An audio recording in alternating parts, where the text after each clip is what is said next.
You're listening to Thursday Night AMP on the Angry Marks Podcast Network.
Thursday night AngryMarks.com pro wrestling and mixed martial arts podcast. My name is Stevie J, and we have a special show for you tonight. I have many people to introduce. Let me start out with my always here co-host, Jason Harland, a.k.a. The Great Sudoku. Yarmir Yager is the X-Pac of the NHL. Are you sure that's not Henry Lundqvist after taking a stick to the eye and then missing a puck right when it went by him immediately after? Hey, I'm a Pens fan. I'm in Pittsburgh. That's perfectly okay in my book. That's fine for you, but I'm sure the Rangers fans are definitely wishing some X-Pac heat on him right now. All three of them. All right, fair enough. But let me introduce my second co-host. She's here when she's not under the weather and sounding like a wounded duck. Our good friend Abby. Hey, everybody. Yes, you're here tonight to talk about all things New Japan and a few other things as well. Sure, why not? That's your usual reaction to anything that goes on in WWE, isn't it? That's sure, why not? Actually, the last couple of weeks have not made me nauseous, so it is a great improvement. That's true, especially Raw. Shane McMahon on Raw has, for whatever reason, been a difference maker, but we'll get into that a little later in the show because I have to introduce our very special guest at this time. Fans of the Angry Marks podcast should know him well. Slick Rick 1987, a.k.a. Ricky Young, the two-time Jeopardy champion, is on the air. Good evening, sir. Good evening. Now, for those who did not watch your fantabulous run on Jeopardy, why don't you break down the whole story about how this occurred, how you got on the show, and how you went on your epic run? Thank you. So it started back in mid-2015. I took the online test, got a good enough score to take an in-person audition, did that back in July, passed that, and then taped my Jeopardy episodes in February and March. I won my first two, lost my last one, won $42,000, and it was a wild ride. Yes, indeed it was, and very fun to watch. And you got a lot of shout-outs on Wrestling Observer Live from Brian Alvarez for being the reigning champion of the Wrestling Observer Empire. That's cool. Yes, I'm sure that was fun for you. But, of course, the money is even more fun. Now, my understanding is they take about 50% in taxes, but you do work with numbers in financial accounting, so how much of it are they actually taking out of your pocket? I don't know that exactly, but it's probably a little bit less than 50%, but not a whole lot less than 50%. So it's pretty close. So you're going to end up with like 22 and change when it's all said and done. Yeah, that sounds about right. Yeah, well, that's still pretty good for 2 days and another day's work on top of that. So let me ask you, do they make you sign a non-disclosure agreement? Because during your run, I had the feeling you knew, you couldn't say anything, but I couldn't ask you if you couldn't say anything. Basically, they make you sign away your life. Just say, that you're not going to spread it out on social media or in the media in general. Just keep it to yourself until it airs. That seems reasonable. Honestly, sometimes pro wrestling would be better if they said, keep it to yourself until it doesn't air. But you and I both know that doesn't work so well in the wrestling world. No, that's pretty tough.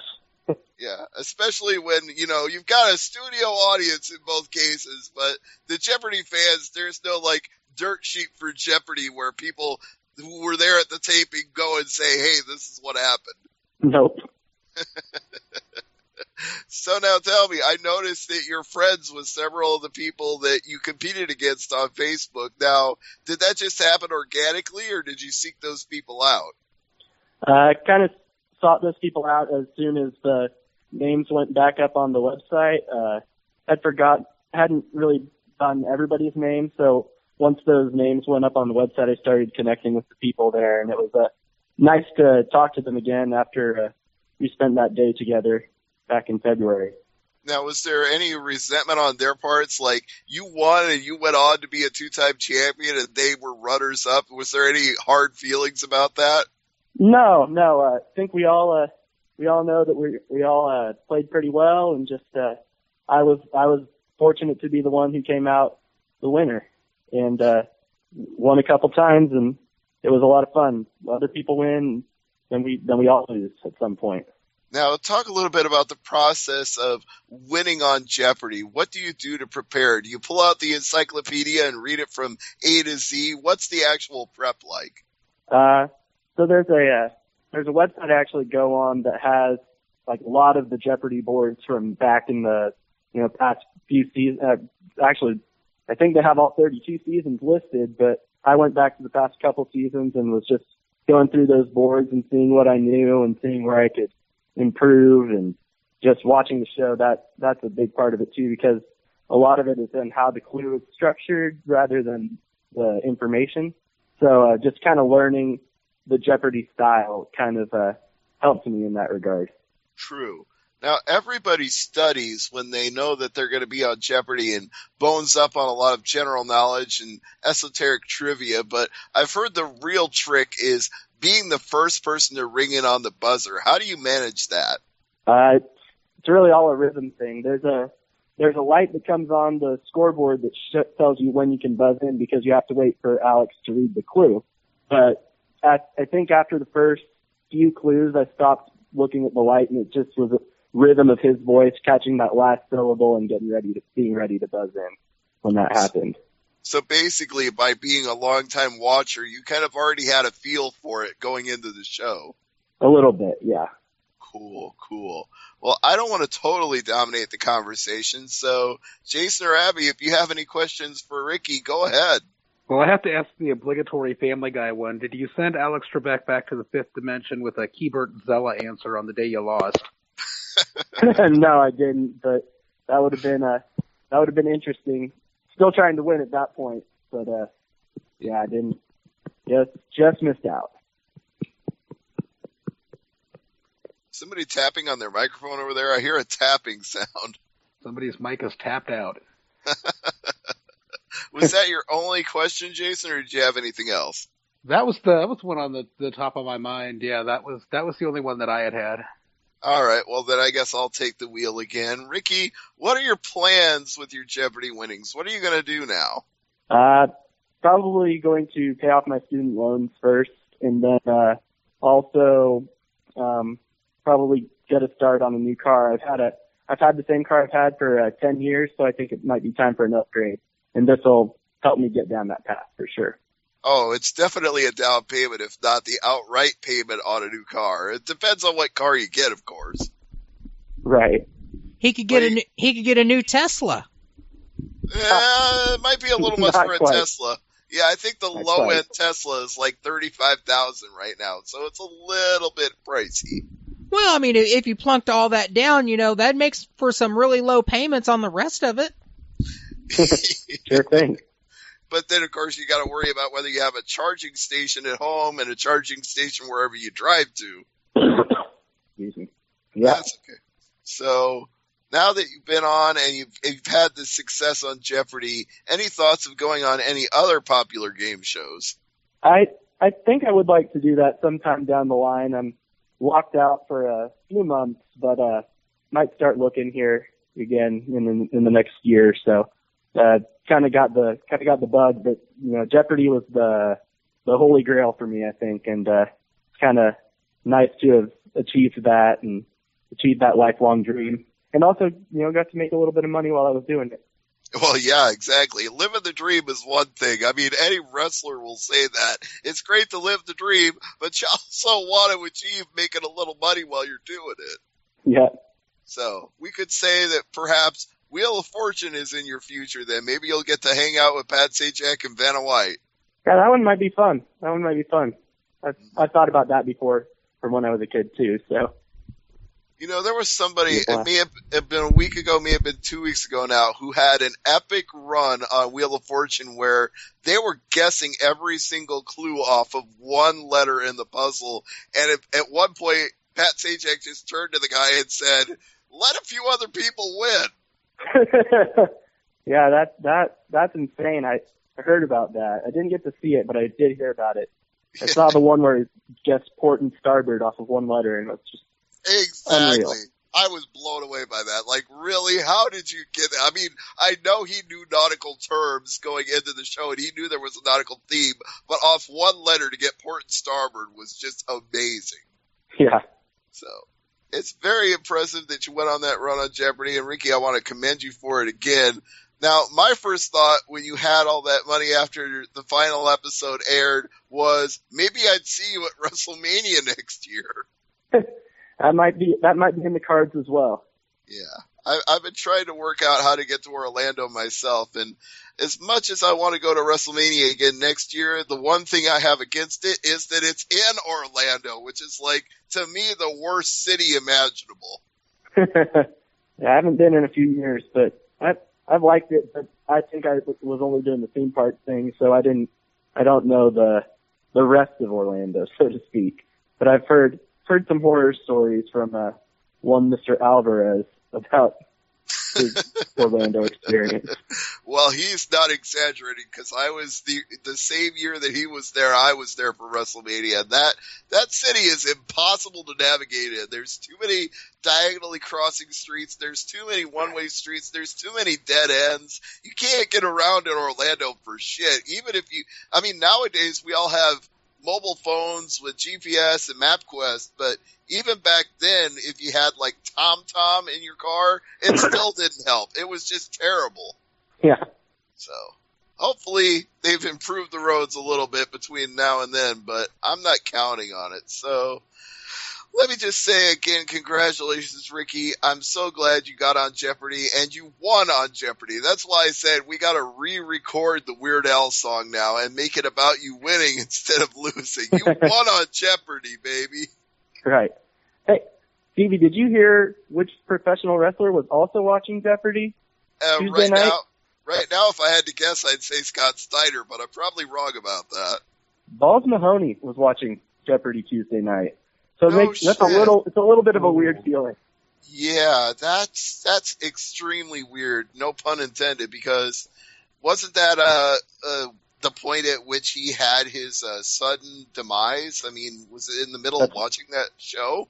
That's what the story is. Yeah. Oh man.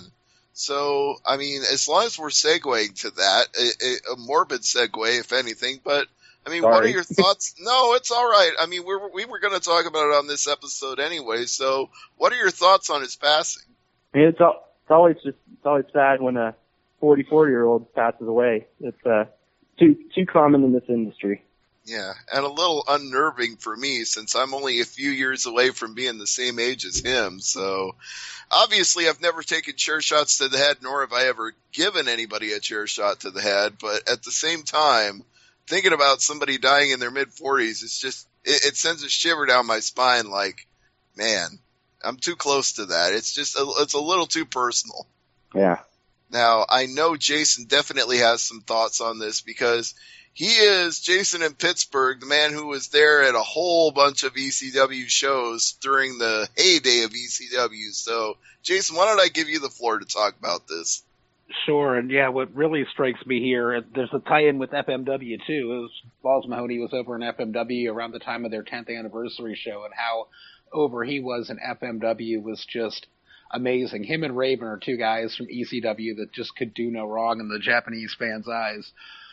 But yeah, it's like we have Axel Rotten dying about a month ago, and then in the interim we have Hayabusa passing away, and now we have Balls Mahoney. We have three hardcore icons. I don't know if I want to call them legends yet. Well, Hayabusa was a legend, but three hardcore icons within the span of a month or two or three or whatever it is. All of them passing away. It's really sad. And yeah, I did go to a lot of ECW shows, and I would watch. I really did like the Balls and Axel tag team, the hardcore chair swinging freaks as they were called, and it was the era that they were in. I mean, guys like Masato Tanaka, who would take these insane chair shots to the head repeatedly, it was just a sign of the times, and I don't think promoters at the time knew the severity of the damage that would be caused and how many lives it would take short. I bet they knew it wasn't good for their performers, but I don't think they knew to what extent damage would be done with those chair shots, and they were damn entertaining to watch. I liked watching them. They were kind of, a foil to more technical tag teams like RVD and Sabu, or to more sports entertainment tag teams like the Dudley Boys. They just came in there, they swung chairs, and they kicked ass. And like I told Stevie when we found out that Balls Mahoney had died, I said, yeah, you know what, in Stovall tonight, there's going to be a performance by the chair swinging freaks. No doubt. But I have to go to Abby next, because as far as I know, other than one person on Twitter, which I believe was Chris Candido's brother, Top Rope Press was the first to break this story. And if I'm not mistaken, Abby, you wrote the story. Yes, I wrote the story and crashed our server several times that night. Not exactly a good thing. It came out after the fact that he had taken a bad fall sometime last week, and had gotten back home from the hospital and everything was fine. And they were sitting there watching, like you were saying, Jeopardy that night. And his wife had left the room for a minute and came back in, and he was unconscious. And by the time she called 911 and the ambulances and everything got there, it was too late and he was already gone. I had people on that article and on Twitter saying, oh, well, he was a meth head and he overdosed. It's like, y'all don't know this, okay? Don't start speculating and making something out of it that it wasn't. It wasn't until the next day that the fall information came out. So I guess until autopsy results or something like that come out, we're not going to know what really happened. But at 44, it's so sad that so many of these guys in this business just keep dying so young. And especially now, the environment in the business isn't what it used to be. And it's like this year, it's this ridiculous number of deaths are happening again, where we had kind of been away from that for about a decade, and now it seems to be starting up again. And the cause of it, or if there's any cause and effect from what they did all those years ago causing deaths now, I don't know. But it's just weird that the number seems to be ramping up again, and the frequency. Yeah, and it's hard not to speculate when so many in close proximity happen, when you have Axel Rotten and Balls Mahoney and Hack Myers. It just makes you think there's at least the possibility that the extremely physical, violent style of ECW was not good for their health in the long run.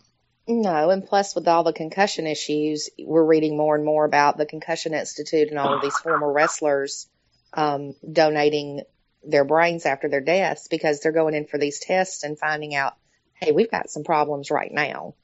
Kevin Nash has come out in the last couple of months and done that. Jake Roberts just came out in the last couple of days in an interview and said that we underwent all these tests and it's not good. Even Mick Foley has copped to that in a couple of interviews, where he said that sometimes he's just left hanging for the right word to say. It's not that he doesn't have all his faculties. It's just there's some part of his brain from all the damage that he takes that he can't access those faculties. It's there, but the connection isn't there. Yeah, and that's what you hear with Alzheimer's patients. My grandmother has Alzheimer's, and it's like you can see her sometimes just searching for the words, searching for what she wants to say, or she'll get words messed up. And it's scary to think that these guys that are in their 40s and early 50s are going through the same thing because of chair shots to the head that I'm going to disagree with Jason on, that everybody knew was not a smart thing to do day in and day out. Yeah. Nobody can believe that a chair shot to the head, unprotected, taken full force on your cranium, was ever a good thing. I want to go back to Ricky on this one because I know as somebody that got into ECW a little late in the game and went back and watched some of the tapes, I kind of thought, man, this is entertaining, but who knows if it's any good for these guys. And I don't know if Ricky had that same impression or not, but a lot of the times I was watching that, like, it's crazy, it's violent, it's exciting, but this can't be any good for them. Yeah, I was never really into the, ECW of that age. I mean, I get, the storytelling I've heard, everything was great, but yeah, I watched during the Attitude Era of, WWF, and there were those chair shots, and I think as a kid I didn't think a whole lot of it, but now watching back, it's just, I wish it wasn't like that, especially knowing what we know now. Like, particularly since you referenced the Attitude Era, the famous Rock and Mick Foley match where Rock hits him about 12 times in the head with a steel chair. I just look at that match and I go, I know you didn't personally mean any harm to Mick Foley, but looking back on that, can't you just be, like, ashamed of yourself? He would never admit that he was, though. Yeah, I know he wouldn't, but he even then he had to think, he was being violent because he was in there with Mick Foley, and Mick Foley was known as an extreme person who had his own stint in ECW and was Cactus Jack even before that. But just now, if he sees Mick Foley having problems, there's got to be some twinge of regret, thinking I didn't really need to give him all those chair shots.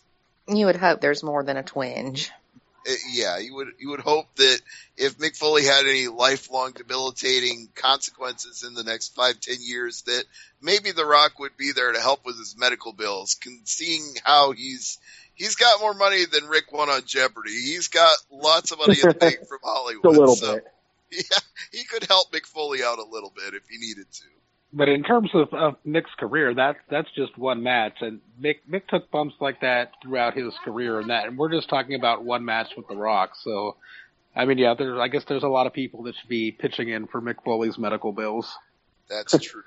And you look at the entire history of the 1990s between ECW, WWF, and WCW.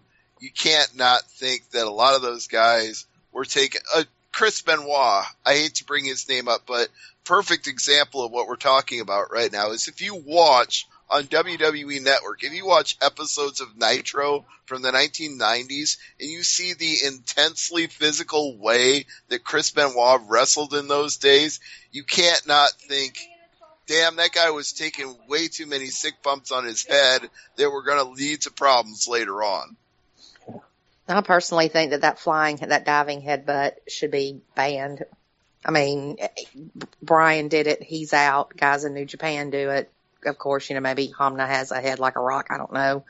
But that move needs to be gone and outlawed. And I don't say that about many moves in professional wrestling, but that's one of them that needs to be gone. I mean, if you're going to outlaw the damn curb stomp, then you need to stop a guy from jumping off the top rope and landing on the mat or his opponent or anywhere else for that matter. Or like on this case, outlaw, like make it so he's not doing it 6 or 7 times a match, and make sure he does it like one time a match, and when he does it, he hits it instead of him missing a few from his feet and then missing, 1 or 2 from the top turnbuckle. It's like you don't need to be missing that move. You don't need to be taking headbutts to the canvas 6 or 7 times in a match. If you're going to do it once, hit it, take a softer landing, but or maybe pull it out on certain pay-per-views, but it should not be a regular move in somebody's moveset. No, I'm just saying, that Kokishi, the one he does on the mat, that's one thing because he can kind of break his fall, but anything from the top rope like that where your offensive maneuver is your head, with everything we know now, there should not be a promoter that allows that, and there should not be a wrestler that is, and I hate to say this because I respect all these guys and what they do, but there should not be a wrestler that's dumb enough to willingly and voluntarily do that. Well, on top of the fact that Tomoaki Hanma had all those accusations, and I guess either his fiance or girlfriend, whichever she was, withdrew them and it never amounted to anything. But still, you have to question whether a guy taking that many headbutts and getting possibly that many concussions, if maybe some part of his brain didn't short circuit to where he thinks it's okay to slap a woman around just because. I don't think she reneged or recanted. I think that it was just a matter of he said, she said, and the Japanese did not believe the she said. Okay, so she didn't withdraw it. They just didn't believe her. Yeah, I think from everything I heard and read at the time, which was why a lot of outlets, including me, did not report it, because it was kind of like, we don't know, but then it came out in Tokyo Sports. It was kind of like, well, here's homicide, and we just really don't believe her. And maybe in Japan it's not that big a deal. I don't know. I'm just speculating, but that's kind of everything that I gathered from that whole situation several months ago. Right. And I think it's fair to say that more so even than America, it's a very male-dominated culture, so they're probably not likely to take the she said side in a he said, she said. I'm getting tongue-tied trying to talk about this. I don't know. It's Yeah. bad any way you look at it. It is. But we've gone far afield from where we originally started with Ricky, so maybe I should say, what else does he want to talk about before we let him go and enjoy the luxury of not having to ask a million questions about Jeopardy? I think I'm good. I think just want to thank all the people out there who supported me watching it and sending out those Facebook messages, and just really appreciate it, and had a blast of a time. Yes, indeed. Michelle and I had a lot of fun this week watching your run on there, and I want to say, even though you're the $42,000 Jeopardy man, I'll still buy you a pint of Guinness anytime we get together. Sounds good, Stevie. All right. Thanks for being on the show tonight. Thanks for having me. No problem. Talk to you later, brother. Bye. Bye. So, since we kind of segued into New Japan there with our little discussion of Tomoaki Hama, although albeit for the unfortunate reasons of the headbutt, I think this is as good as excuse as any to continue with the New Japan segue and talk about the road to Dontaku. Which is coming up. Let's talk about Invasion Attack first. Oh, well, yeah, I don't want to overlook Invasion Attack. I know I told Abby we were going to talk about the road to Dontaku, but I don't want to skip Invasion Attack, not by any means. Considering it was a great show, no, we don't want to skip it. We don't want to skip it. No, And yeah, no. I mean, we do have another, don't we have another week or another podcast coming up before the first Road to Dontaku show too? Okay, yeah, I just got a little excited about it because I got the full cards for both shows today, so I was like, Ooh. Dontaku, and that's all that was on my mind today. We'll get there eventually. Yes, indeed. But let's talk Invasion Attack first. First, Jason, First go things ahead. first. Let's talk about New Japan Invasion Attack, which was a fantastic show, as Kenny Omega would allude to later in the night when he came out. You know, this is what you should have been watching instead of WrestleMania, and for once, me and Kenny Omega are in 100% agreement. Now, Kevin kind of freaked out about that. He sent me a PM that I didn't get until the next morning, and I guess he was watching it live at the same time you guys were, but he sent me a PM like, holy shit, Kenny Omega just shot on WWE. He sure did. It was beautiful. You want to talk about it at all, Abby? I mean, that's kind of what they do ever since they started. I mean, he and Xavier Woods have this little, side gaming thing happening, but yeah, that's what he and the Bucks do. They come out there and they just say what they want to say. And, he came out there and said, this is what you should have been doing last Sunday, and we all pretty much agreed with him. It's like, this is what WrestleMania should have been. Because every single one of those guys that was on the show Sunday is like, had an extra 2 or 3 Red Bulls and set their asses on fire before they came out to do that show. And as I told Kevin in reply, this is exactly what you should expect from the Elite, because the Young Bucks not only turned down a WWE deal, they blatantly flipped off WWE and said, we can make more money in New Japan and on the independent scene than we can with you guys, so screw you. So they're not liable to hold back, and neither is Kenny Omega. Yeah, Omega Not did one the same bit. thing. But the whole show from start to finish, I know some people had a problem with the main event. We'll get But there eventually. Yeah, the whole We'll show argue from that start point. to finish was extremely good. What do you think about the first match where that fool Taguchi came out wearing a King of Strong style shirt? Taguchi's going to have to find somebody else to mock. And he's going to have to find some other shirt anyway, because I hear WWE has actually filed a trademark on King of Strong style. And Shinsuke Nakamura. How can you file a trademark on a guy's name? That's what they do. I think they're doing it simply for merchandising purposes. Because I don't think, and I was talking to somebody, I think I was talking to Topla about this on Twitter earlier. I don't think that you can actually trademark someone's birth name, the name that's on their birth certificate. And honestly, I would have thought New Japan would have done that years ago for merchandising purposes. But I'm pretty sure the trademark is more than likely for the length of his contract, and that'll be it. And for merchandising in the U.S. only. Yeah. Well, no, because it'll be worldwide. Yeah, anywhere WWE is, that anywhere trademark WWE will be, is, that trademark will be in effect. Now, I have to ask the segue. I don't mean to interrupt Invasion Attack, but my understanding is, and I didn't read the article on WWE.com, they actually used the term Bullet Club to describe Carl Anderson and Doc Gallows. Can they get away with that? Doesn't New Japan own that trademark? Yes, they own that trademark. Gallows himself, as an individual, owns the BizCliz trademark. The word going around right now is that WWE is trying to circumvent the trademark with the hashtag. Yeah, I noticed Which is dumber than a sack of rocks. Yeah, I noticed that one was bandied about as well, and I don't think that flies. Because No, it doesn't. And, I've written several articles and thrown out several things on Twitter. It's like, hey guys, y'all can all keep saying that the Bullet Club has debuted. No, they haven't. The Bullet Club is not a WWE thing. The Bullet Club is not in WWE. The Bullet Club is in New Japan. They own the trademark. They're not giving it up, and they're not going to lease it to WWE because they're still an active group in New Japan.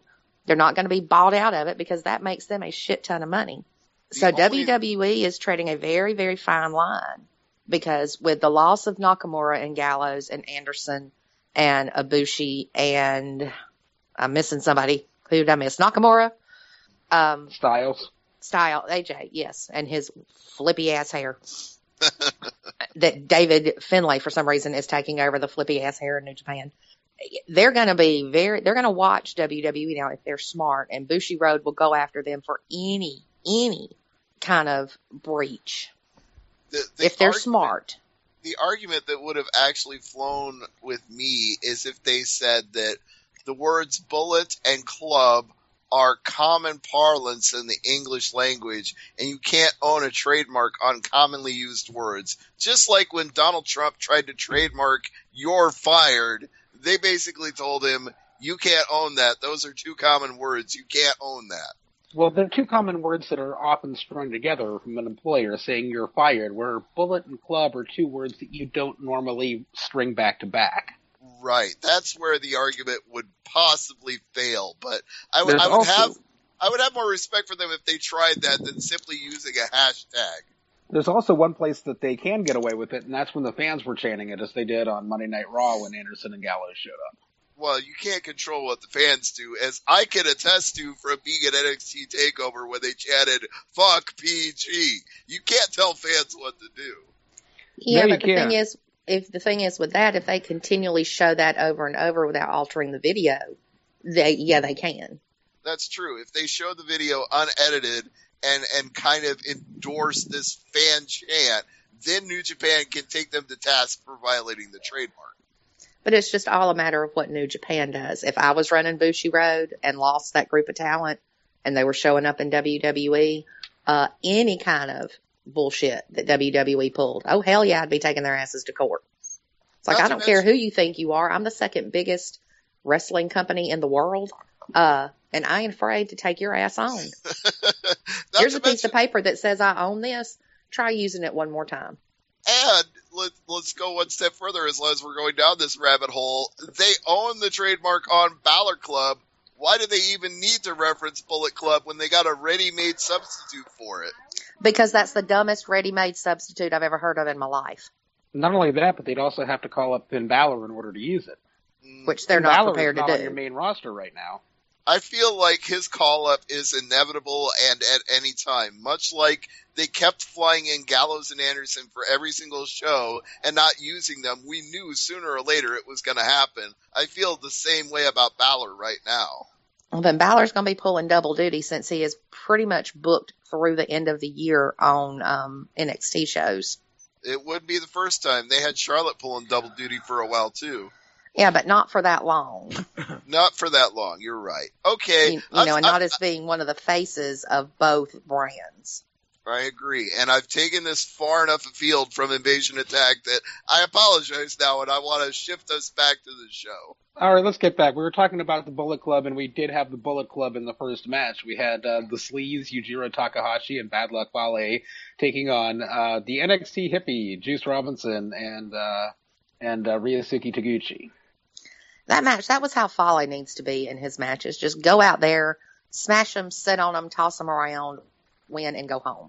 I mean, literally short matches, monster guy, because otherwise he's going to get lost in the shuffle because there's really nothing for him or his sleazy little counterpart. And he did get to hit both of his finishers in this match. He did hit the lifting lariat, that spike move, and then he hit the Bad Luck Fall on Robinson to win the match. So it was good to see this just huge hulking guy in New Japan and Bad Luck Fale just be the dominant force that he should be. Can we petition to change his name from Bad Luck to Bad Ass? That might work better. If anything, it's going to be Bad Rax Fale. Oh, that's got to be my next T-shirt after I make my Asuka shirt. I have to make a Bad Rax Fale shirt. I might commission that one from you. That might be on my list. Oh, and then I can make one for Valletta. Good old Trent Valletta. But yeah, that was the first match on Invasion Attack. Second match, we saw a six-man tag team action with Jushin Liger, Satoshi Kojima, and Yuji Nagata taking on Yoshihashi, Kazushi Sakuraba, and Toru Yano. And this is Abby's spirit animal. I'll let her take it away on this match here. I really don't remember too much about this match. I don't know why I don't. Maybe it was because Yano didn't do much. You know, he really didn't do much. He was kind of there. He got the turnbuckle pad off, tossed it, and that was about it. That was about it, and that would come into play. Yeah, this was kind of a filler match. We had, the typical Liger high spot where he hits the Avalanche Frankensteiner. This just wasn't much to write home about. It wasn't horrible. It wasn't great. Nagata ends up pinning Yoshihashi with a backdrop suplex pin. And Saku was out there taking some nasty hits. Was he the one who was getting whipped into that exposed turnbuckle? Yeah, he was the one that was taking most of the punishment in the match, which is odd because normally that's Yoshihashi's job. Poor Tacos. He gets beat on mercilessly, but yeah, I guess it was Sakuraba's turn this time. And normally he doesn't do that. He's in there for a few minutes, he grapples a bit, and then is out. I don't know what was going on with that match. Yeah, it was just kind of weird with that, with, half of the ornery uncles and half of the crazy uncles teaming with Liger too. It was just kind of this mishmash of a six-man tag team against the Chaos kind of B six-man tag team. Yano is like the A part of Chaos, okay? Yeah, but Yoshihashi and Sakuraba are not. One A and two B's still makes it a B. Well, Saku, I don't know. He's definitely better than Yoshihashi. He's just kind of periphery, it's kind of like... Yeah, he's a guest member of Chaos. Kind of like Roppongi Vice, I suppose. Yeah, We'll get to them later in the show, but yeah, first we had the speaking of members who are on the periphery of Chaos, Hirooki Goto and Tomohiro Ishii took on Bushi and Evil. And yeah, what the heck is Goto doing in Chaos, Abby? I don't know. I still can't figure it out. It's kind of like they got nothing for him, so let's throw him in Chaos. Which doesn't make a lot of sense. Well, it makes, I guess, better sense than throwing him in with Los Ingobernables. I don't know. I still say send him to Noah.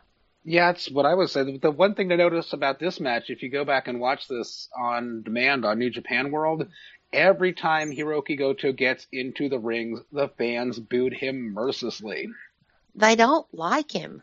And the thing is, and I hate to do this because, I actually respect Goto. And I hate this other guy, but it's kind of like Roman Reigns. It's like there's nothing. He's just kind of there.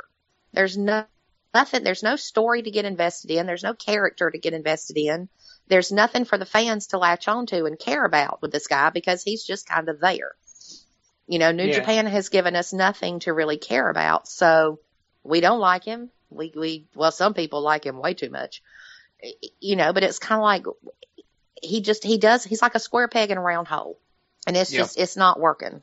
Unfortunately, unlike Roman Reigns, he's not in a major title hunt or holding a major title or being pushed to either be groomed for or to be holding a major title, which is kind of the saving grace of New Japan at the moment that he's not. But the thing is, Goto is good in the ring.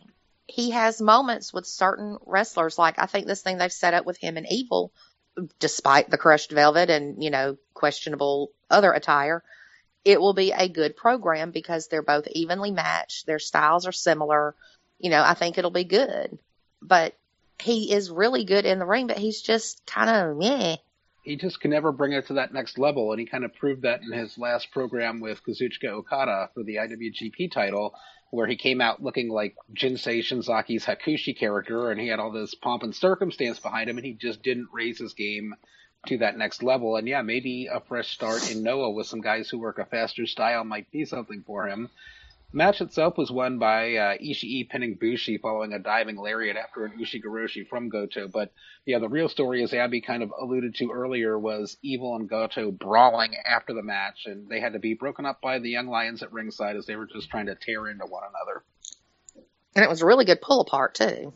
It was. I mean, yeah, that's just, again, if you go back and watch this, you know, when you watch this match, two things to check out about this match. Watch Goto get booed every time he gets into the ring, and then watch the brawl that ensues after the match and how they have to be pulled apart physically because they were going after each other. It was, like I said, these guys that were on the show really brought their A games. Exactly. All of them, for the most part. Yeah, and even in a match where, you know, the fans are booing Goto, you know, they still like Ishii, and Los Ingobernables are over too. And, you know, even with only 3 guys out of 4 being over with the fans in the match, even with that, with the guy not being over at the end, they can kind of get him over with a brawl that's going on because they want to see him get beat down and see where this program has to go. Mm-hmm.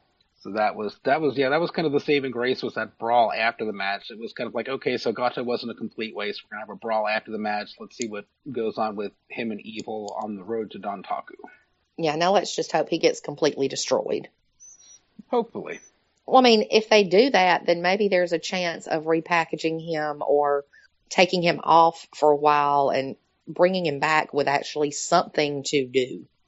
Yeah, I mean, there's that aspect to it too, but there's also the aspect that you have to build up guys like Evil too as somebody who's more than just Tetsuya Naito's lackey. And this would give him some credibility in beating Goto. True. Yeah, if Evil can have a strong program here, and we've seen Evil work really well with Tomohiro Ishii in the past, you know he can work a good match. Can he work a good match with Goto? Maybe dispose of Goto for a while, have another program with Ishii, and maybe elevate himself to a higher status in New Japan. Which wouldn't hurt, considering they need to elevate some guys. They really do. They really are in dire straits with everybody who left, but they're remedying some of that, it looks like.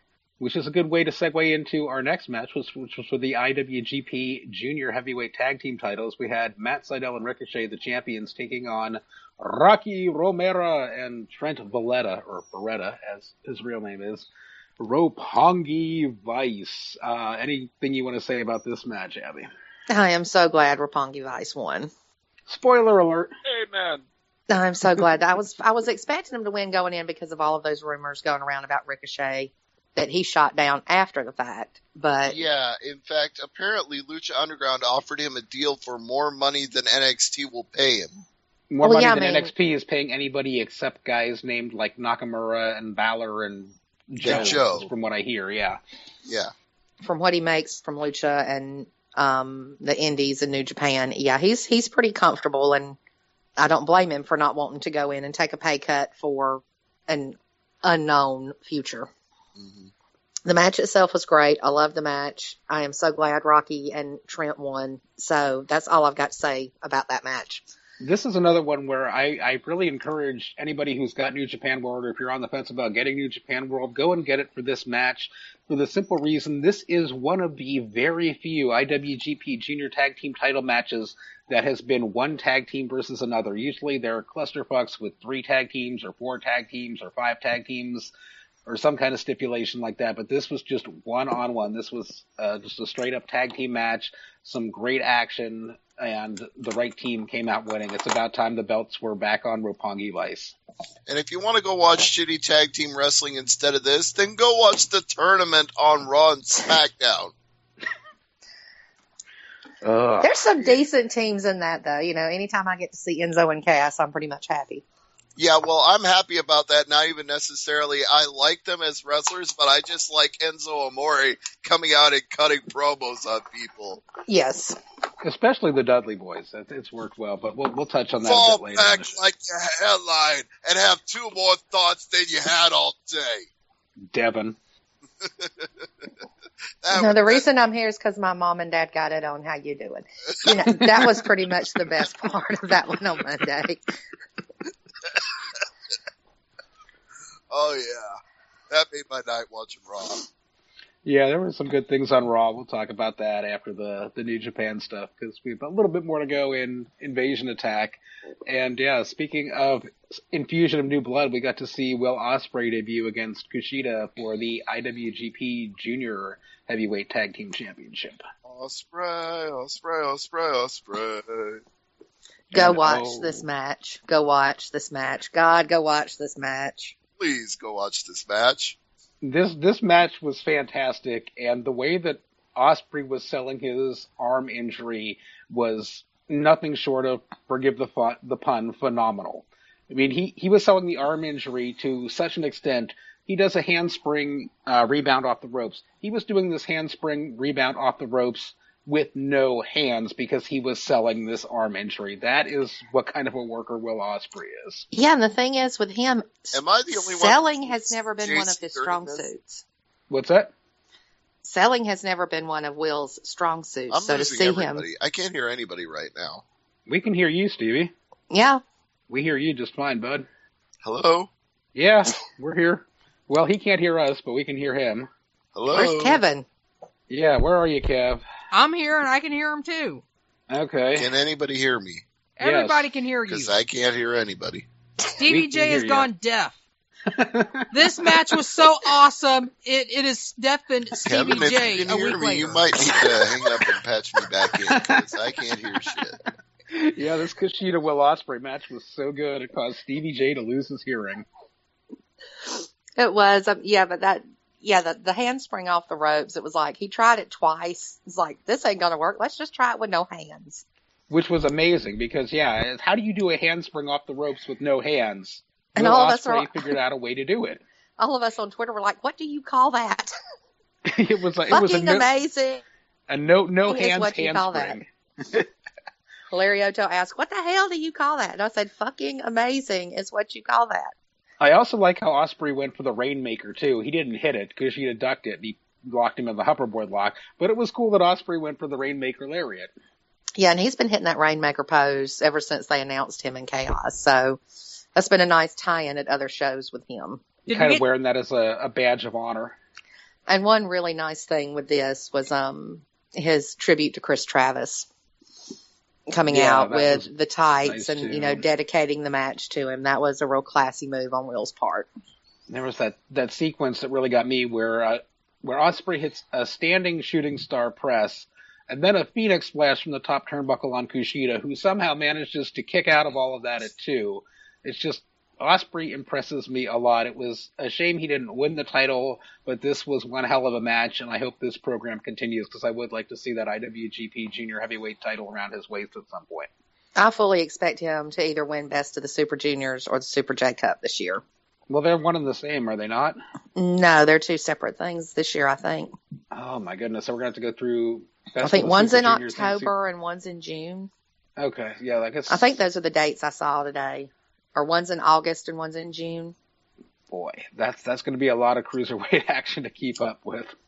Oh, I think, and also that, New Japan is kind of playing into that because Bushiroad is releasing their next Kempuro deal, the King of Pro Wrestling cards, on May the 20th, and it's the best of the cruiserweights or the best of the juniors. So I think that might be why they're playing into that around this time. New Japan's version of a global cruiserweight series. Only 150,000 times better. I was waiting for you to say that. Oh, there's one with a long history behind it too. Yeah, it's not your first inaugural Best of the Super Juniors here. Yeah, but you know what? If they're going to inaugurate a WWE Best of the Super Juniors with Akira Tozawa in it, I'm all for it. And Kota Ibushi, yeah, that's not a bad guy to put in there either. No, but the thing is what do you do with it after the fact? You know, do you then are you bringing the Cruiserweight Championship back? Or is this just a one-time deal to appease fans that are calling for it, and then you drop it after you do this for the network for a couple of months or a month and a half or however long? Yeah, Best of the Super Juniors actually starts May the 21st. Lord, it seems like they're coming up like every 2 weeks they're doing something. It does, because in between now and then we have Dontaku, which is on May the 3rd. Mm-hmm. So, yeah, and then we have Lionsgate number 2 on May the 19th. So May is going to be a very, very busy month for New Japan. And that makes me very, very happy.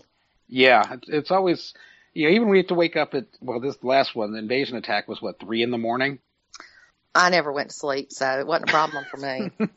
Yeah, I got up at 2:30, so I'd be awake enough to watch it. But yeah, aside from getting up at 5 in the morning or 4 in the morning or 3 in the morning, it's always wonderful to be watching New Japan Pro Wrestling, and May is going to be a fantastic month for that. Yeah, so one thing I noticed Sunday night, I was able to watch the entire show in, high quality, and the Circle of Death never showed up once. I noticed that too. Yeah, I was watching it too, and it was perfect the whole night. I was watching it. I didn't even have to switch to the low quality feed. I was watching high quality, and it was, on the big TV here. Granted, I was running it through a cable and not Chromecasting it, but, I was still able to watch from beginning to end without the wheel there. I know Killer Kev was watching. How was your reception on it, Kev? Mine was absolutely clear. And yeah, if you want to jump in on any of these matches we're talking about, you were watching, feel free. You guys are doing fine. I mean, I'll just agree with Abby. Top to bottom, it was a great card except for the end of the main event. That was kind of my. We'll get there eventually. Then we can have a nice round table on that one. But yeah, we had more title matches. This was one of, I think, 6 title matches in a row. We had Yoshitatsu, Michael Elgin, and Hiroshi Tanahashi challenging the champions, the Elite, Kenny Omega, Nick Jackson, and Matt Jackson for the never open-weight 6-man tag team championship. I did not understand this match. And it had more to do with not getting Tana's hair. But I didn't understand the premise of this match. There was virtually no build-up to it whatsoever. Unless it was just a feel-good moment for Yoshitatsu's first match back, Elgin after getting a title. Yeah. I think it was more like, you broke your freaking neck, here's your consolation prize. Against the Bullet Club, even though the guy that broke your neck is not there anymore. Yeah, but... Yoshitatsu, I don't know why he's calling himself the Bullet Club Hunter now, which I he just called find... himself that at Wrestle Kingdom 10. Yeah, he started that when, and it's like, who are you going to be hunting? Now the guy you're hunting is going to be leaving. Let's look at this from the realistic point of what else is Yoshitatsu going to do? God, please don't let it be commentary ever again. Yeah, please. No more. That's kind of where I'm going with that. As long as he's wrestling, it's better. He can do Japanese commentary, that's fine. But yeah, English commentary, not so much. And did Cody Hall get legit injured in this match? Yes, I think he did. I think he did. There was a spot. And I felt kind of bad because I cheered when he got, squashed. And then, it's like, oh, God, he really got hurt when they backboarded him out. Mm-hmm. Yeah, one of the Young Bucks, I don't know if it was Nick or Matt, I forget at Nick. this point. It was Nick. He did a swanton from the balcony up in the entrance ramp in the crowd onto just about everybody down below, including Cody Hall. Like, when I say everybody, it was Yoshitatsu, Michael Elgin, Hiroshi Tanahashi, Kenny Omega, Matt Jackson, and Cody Hall, who happened to be at ringside. He took everybody out with the swanton. He even did the little Hardy pose first. Thank God there were that many guys there to catch him. Yeah, but the biggest one down there, who you would think would be the last one to get hurt, was the one that appeared to get hurt. The report is that it looked bad if you were there at the show, but that backstage he was checked over and he was okay. Well, that's good. I don't like Cody Hall in the least, but you never want anybody to get legit hurt. You know, and when you saw him get backboarded and stretchered out, it's like, oh, God, this isn't. Ooh, that spot went wrong. Yeah, I mean, there's a time and a place to channel your inner Jeff Hardy, and that probably wasn't it. Although it did tickle me to see them put Michael Elgin on a cart, put a trash can over his head, and then super kick him in the head through the trash can. Well, not only did they put Elgin on a cart, they put a garbage can on his head, and then they rolled the cart down the aisle into a super kick party by the Young Bucks. And Elgin's not a small guy. Yeah, picture this big guy sitting on a cart with a garbage can on his head, being rolled down the aisle, then all of a sudden he gets that can super kicked off by the Young Bucks. That did not suck. Yeah, and it was kind of weird seeing them tease the Styles Clash on Yoshitatsu so many times. Yeah, and anytime kind of old after a while. And anytime he took a blow to the head, it was like, you know what? I hate to keep saying it, but what else are you going to do? Everybody knows the story of what happened to Yoshitatsu. If you're going to get a heat spot on him, it's the easiest heat spot in the world. Well, you can do it once in a match, and that will get heat. But going back to the well so many times, it's like, we know you're not going to do it. You know, just stop. Once was enough. Just stop. It's like when Naito spits on somebody 3 times a match. It's like, once was enough. Just stop. Just blame WWE creative booking. When they do it, they overdo it. And apparently they decided to work for New Japan tonight. It's damn Gato's beard, okay? That's just fucking his head up. He needs to shave that thing off and go back to what he was doing before and escape the influence of the alien invasion on his face. But you know what? Gato's beard will become like Paul Heyman's ponytail. There will be an entire TV show dedicated to where it went. I mean, I guess the match was a feel-good moment for Tatsu. You know, now we can move on and Kenny can actually pay attention to the Intercontinental Championship that he won that we haven't seen in months. Which was nice because, after the match we had 2 important things happen. The first was that Michael Elgin challenged Kenny Omega for that IWGP Intercontinental title. Which will be very, very good. That will be a good program. I hope they decide to go with that feud for a long time because you could run that, to Dominion and past Dominion and you could run that to Wrestle Kingdom 10 or 11 if you wanted to. You could run that program to January and I would not get bored of it. No, not one bit. And the second thing that happened was out comes Bad Luck Fale as the champs are leaving, and he decides to attack Tanahashi, which doesn't suck at all either. No. If only he had brought a pair of scissors. Stupid Tana and his stupid hair, I'm going to beat him up. I think he's actually got a New Zealand accent, not a Southern one. Sorry, I couldn't read it. I apologize. But yeah, Tanahashi didn't have any braids or ponytails going in this match. Yes, he did. Did he? Yes. Was he in full braid? Yeah, he was full braided? He was full. He had that half ponytail thing on top of his head. Yeah. Cut that shit off. Please. We need to get Ed Leslie into New Japan and start giving some haircuts. Beard cuts. No. Now you're referencing the very same show I was just talking about because that was the storyline gimmick of Paul Heyman's ponytail was that Ed Leslie cut it. I saw the previews of that, just that one little segment where they got him, Edge and Christian, have him under the light. I think the most disturbing thing about that was his pierced nipples. But the best part was at the end of that segment when Ed starts burying them and says, "You two are morons. You're the worst detectives ever." That actually might be the most entertaining show on WWE Network, aside from NXT. Absolutely. That number 1 and number 2 in my book are NXT and Edge and Christian. Definitely. But yeah, let's move on in the Invasion Attack. We had the never openweight title match between Katsuyori Shibata and Hiroyoshi Tenzan. And anyone thinking Tenzan was going to come out winning this was smoking some serious crack. It wasn't as good or as violent as, Shibata and Ishii or Ishii and Onma, but it wasn't bad. Shinsuke Girl came back as Tenzan Girl. Yeah, oh my God, she was screaming for Tenzan. And it was hilarious because so many people on Twitter just went batshit crazy about her screaming. And we were all like, she paid her ticket. It's not her fault they set her next to the microphone. Let her scream for whoever she wants to. It's like Shinsuke Girl has found somebody else. Maybe she'll be Tenzan Girl now. She was screaming for a certain person during every match. It wasn't just Tenzan. She had somebody for every bout. She did. So she's finding her therapy. She's getting over the loss of Shinsuke. Just like WWE fans, they pay their price. They can say what they want.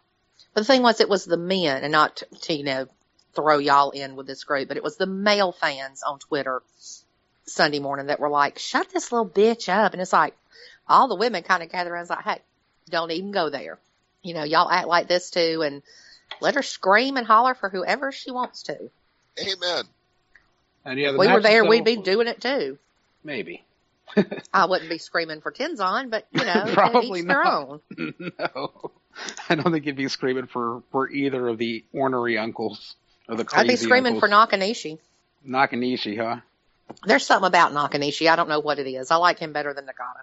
Well, I'd be screaming for our sleeves, but you guys don't agree with me on that. If you were doing that, we would need hazmat suits just to be around you. Just the mention of his name, huh? Ugh. Mention of his name is enough that you'll need disinfectant. Mm-hmm. One of these days, I'm going to convert y'all to like him. I'm going to try. I'm going to keep trying. I will like Tanahashi before I like the sleeves. Oh, boy. Oh, God, and that... yes, Kevin from Puro Central Shop got me with something. I have my next coupon that I use from there. I have to type into that website, I love Tanahashi.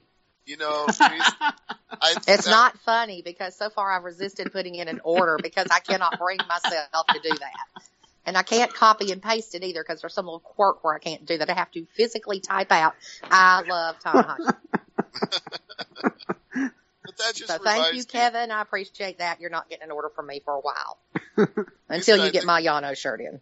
Oh, Jason, I think that was the t-shirt I wanted to commission you to do was King of Our Sleeves as a parody of King of Strong Style. That's cool. King of Our Sleeves. Yeah, at some point I'd like to do a parody of the KO Kevin Owens shirt, but the KO is going to be for Kazuchika Okada. Ooh, I like that idea too. Instead of Fight Owens Fight, it's going to say Kazuchika Rainmaker Okada. Oh yeah, Rainmaker. Either way, yeah, that works too. But yeah, that's my parody shirt that I want to do. But yeah, this never open weight match was just essentially Shibata kicking the crap out of Tenzan and finishing it off with a finisher I still think is kind of lame in today's New Japan, the penalty kick, the sleeper into a penalty kick, but it is what it is. And after the match, we found out who the next challenger is going to be because they got a kick delivered to their face. Justice! Yes. Yuji Nagata, Blue Justice, yeah, he came to the ring and got kicked in the head for his troubles, and he had to be held back by the Young Lions from going after Shibata himself. So there was a lot of pull-aparts that happened after the matches on Invasion Attack, which was fun to see. It's nice to see them building these programs up now. Nice to see them taking things in a new direction. So what? Shibata's got Nagata and Nakanishi left before he's done with the veterans and can go on to somebody else. Yeah, they've got some time to sign some new talent. He's got a couple more uncles to kick his way through. Thank you for using the word veterans, Abby, because that's just what I was about to say. I have heard a lot of positive feedback since Invasion Attack about Yuji Nagata being the veteran who's not treated like a jobber. Like, he's still in the mix and he still gets respect even though he is the elder statesman. Well, that's the thing with New Japan. They don't act like once you hit 38, 39, 40, 50 that you can't do anything anymore. And the thing is, they can still do a hell of a lot. Exactly. And they book him like it, too. They don't make him look like a fool out there. No, and Liger's the same way. Liger's, 51? Mm-hmm. And they've earned the respect, and I think it's more along the lines of how society is. They've earned respect, they've earned their spot, and they're not going to be treated like fools. And with Nagata, it's the fact that he can roll his eyes into the back of his head and become a demon, too. Well, there is that. Nakanishi can sit on you and kill you. Koji, I don't know what his deal is other than being able those and making his pecs dance, which just makes me slightly nauseous. And Sakuraba can put you in an armbar at any time. I mean, they're just the guys are good, and they do what veterans should do. Yeah, they might insert themselves into the main event picture or the semi-main event picture, but they put the young guys over, and they build them up. And they're not always inserting themselves into the main event picture, too. I mean, a lot of times they will be in opening or second 6-man or 8-man or tag team matches, and they're fine with that, and they do what they do when they put on a good show. And a lot of New Japan shows are good from top to bottom solely for that reason, because the guys they're putting in the beginning matches are veterans, wily veterans who have been around a while and are still able to go and put on a good match, even if it is the first or second match on the card. Yeah, and they have... I'm sorry, go ahead. Oh, I know I told Jason that earlier this week because he and I had a little back and forth about why I like 6-mans, and I'm like, well, New Japan is part of the reason I like 6-mans because they take the old veterans, they put them out there, and they don't make them look like crap. Yeah, I mean, New Japan is not one of these companies that depends on storylines so much. They're going in that direction now. I've seen over the last maybe year or so, but, you know, it's not random stuff. There's actually meaning behind it, and they're good matches. Indeed. Whereas it's not like the Social Outcast versus the League of Nations for just shits and giggles. Two teams that needs to go away, and when I hear that the League of Nations... One of them is. Yeah, they're about ready to break up, and I'm glad for it. And one of the things with New Japan and storylines, too, is they don't tend to put a lot of time and effort and production value into them. They happen very organically after matches, as we've seen on the Invasion Attack card, which is the way that I like it. Yeah, and then you'll get like a little video package at the beginning of the big shows. Not at all the shows, but like Dominion and Wrestle Kingdom, G1 Climax. You'll get them there where you get the video packages, and we don't know what they're saying, but I guess they look good saying it. So, speaking of which, I sent Jason a video package that I watched that it went all the way back to like the founding of New Japan up to the present day. And did you figure out what was going on in that video?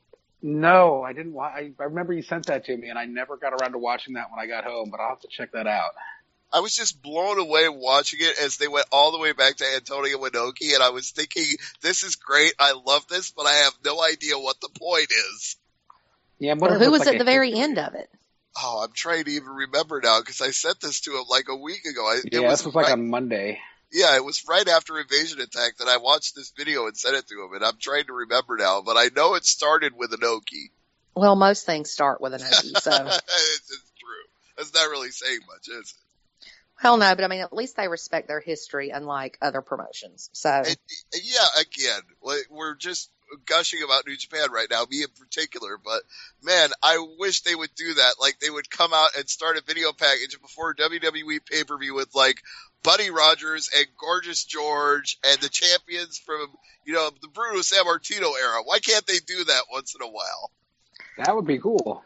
Because it's not professional wrestling over there. It's sports entertainment. Oh, yeah, I know. Yeah. Anyway, let's get back to the card. We had the IWGP Heavyweight Tag Team titles being defended. The champions Tomoaki Honma and Togi Makabe taking on the Gorillas of Destiny, Tama Tonga and Tonga Roa. They got a creepy-ass entrance. They just look kind of creepy-ass. See, now, and I if like Roman how they have Reigns Tonga Roa did that, doing the makeup. Yeah, now if Roman Reigns did that with the vest and the pants and maybe painted his face and put his hair in a ponytail, I don't know. Maybe it'd work. You know what it is? Samoans just shouldn't be faces. It just pretty much boils down to that. Samoans should always be heels. And Samoans always have hard heads. I don't know. I didn't find anything great to write home about during the match. I mean, I love Tama Tonga. I guess the other one, which I keep getting his name mixed up, Tonga Roa. It is Roa. Yeah. I guess he'll grow on me, but, It's not like his real name is any better. Telvita Fafita. Well, hell, I can't even pronounce that. Exactly. It sounds like I'm talking about a box of processed cheese if I say that. I know. It sounds like Velveeta. It does. That's it. It's like, at least that'll help me remember his name now. Just think Velveeta when I think of him. I mean, the match was good for what it was. And Shells and Cheese won the match. I'm so happy for Tama. The right team won. I'm glad that the Tama Tonga and Tonga Roa won the match. The right team won. I mean, I I don't blame how the match went, just because Hanma and Maccabi were kind of a tag team that was thrown together, and Tangaroa is just coming in. I hope that as a tag team, the Gorillas of Destiny can gel, like some other guys who are tag teams like Ten Cozy, who've been together forever and have a good program with that. The highlight that I'd pick out from this one was Hanma no-selling this sick-looking German suplex from Tama Tonga. Just, Hanma and those head and neck bumps. Buddy, just, cut back on those, please. Obviously, it's not giving him much trouble. Yeah, he's got a hard head, and he's not even Samoan. Ooh. You know, I think that's another one of those shirts I was going to commission you for. The Gorillas of Destiny. Do you remember a song by Mobb Deep called G.O.D. Father Part 3? No, I'm not ringing a bell at the moment. Well, that's what I think of every time I hear Gorillas of Destiny. I think it's the G.O.D. Father Part 3, because their acronym obviously leads me to that conclusion. Yeah, that is their acronym, God, G-O-D. Mm-hmm. It's got to be better than, I think, the shirt that New Japan is putting out. Have you seen that, the tweet they've been sending out for the last 3 days with the cats, with the face paint, and the tag titles? If you're going to do cats with face paint, it might as well be a Teddy Hart t-shirt. Well, there was that Tanahashi Hello Kitty shirt. And the Liger Hello Kitty shirt. Yeah, that too. I don't know. It kind of makes more sense for Liger. It's just somewhere in my brain that actually clicks for him to have a Hello Kitty t-shirt. But yeah, and Tama retweeted that thing with the cat stay, because I retweeted it from New Japan. I said, please tell me this is not an actual thing. And Tama tweeted it today, and it's like, oh, fuck, it's an actual thing. It's real. Well, that was the old Bullet Club slogan anyway. If there's going to be a crazy cat tag team, I want it to be Teddy Hart and Brian Kendrick. Oh, Lord. A little too loose cannon there. Yeah. But yeah, well, we'll move. Did you guys, I'm sorry to segue, but did you guys hear the stories about Teddy Hart over Mania weekend? He brought a cat everywhere with him. Exactly. There are pictures surfacing now of him in the back somewhere, and this cat's on top of a ladder. It's like, what the hell are you doing? Which is nothing new for Teddy Hart. He did that back in the day, too. But still. I'm not sure if it was one of the shows I was at or one of the shows I wasn't at, but one of them he actually jumped the rail with his cat and sat ringside during the match. That guy's kind of off. Kind of? He's really off. He's out there in his own little galaxy.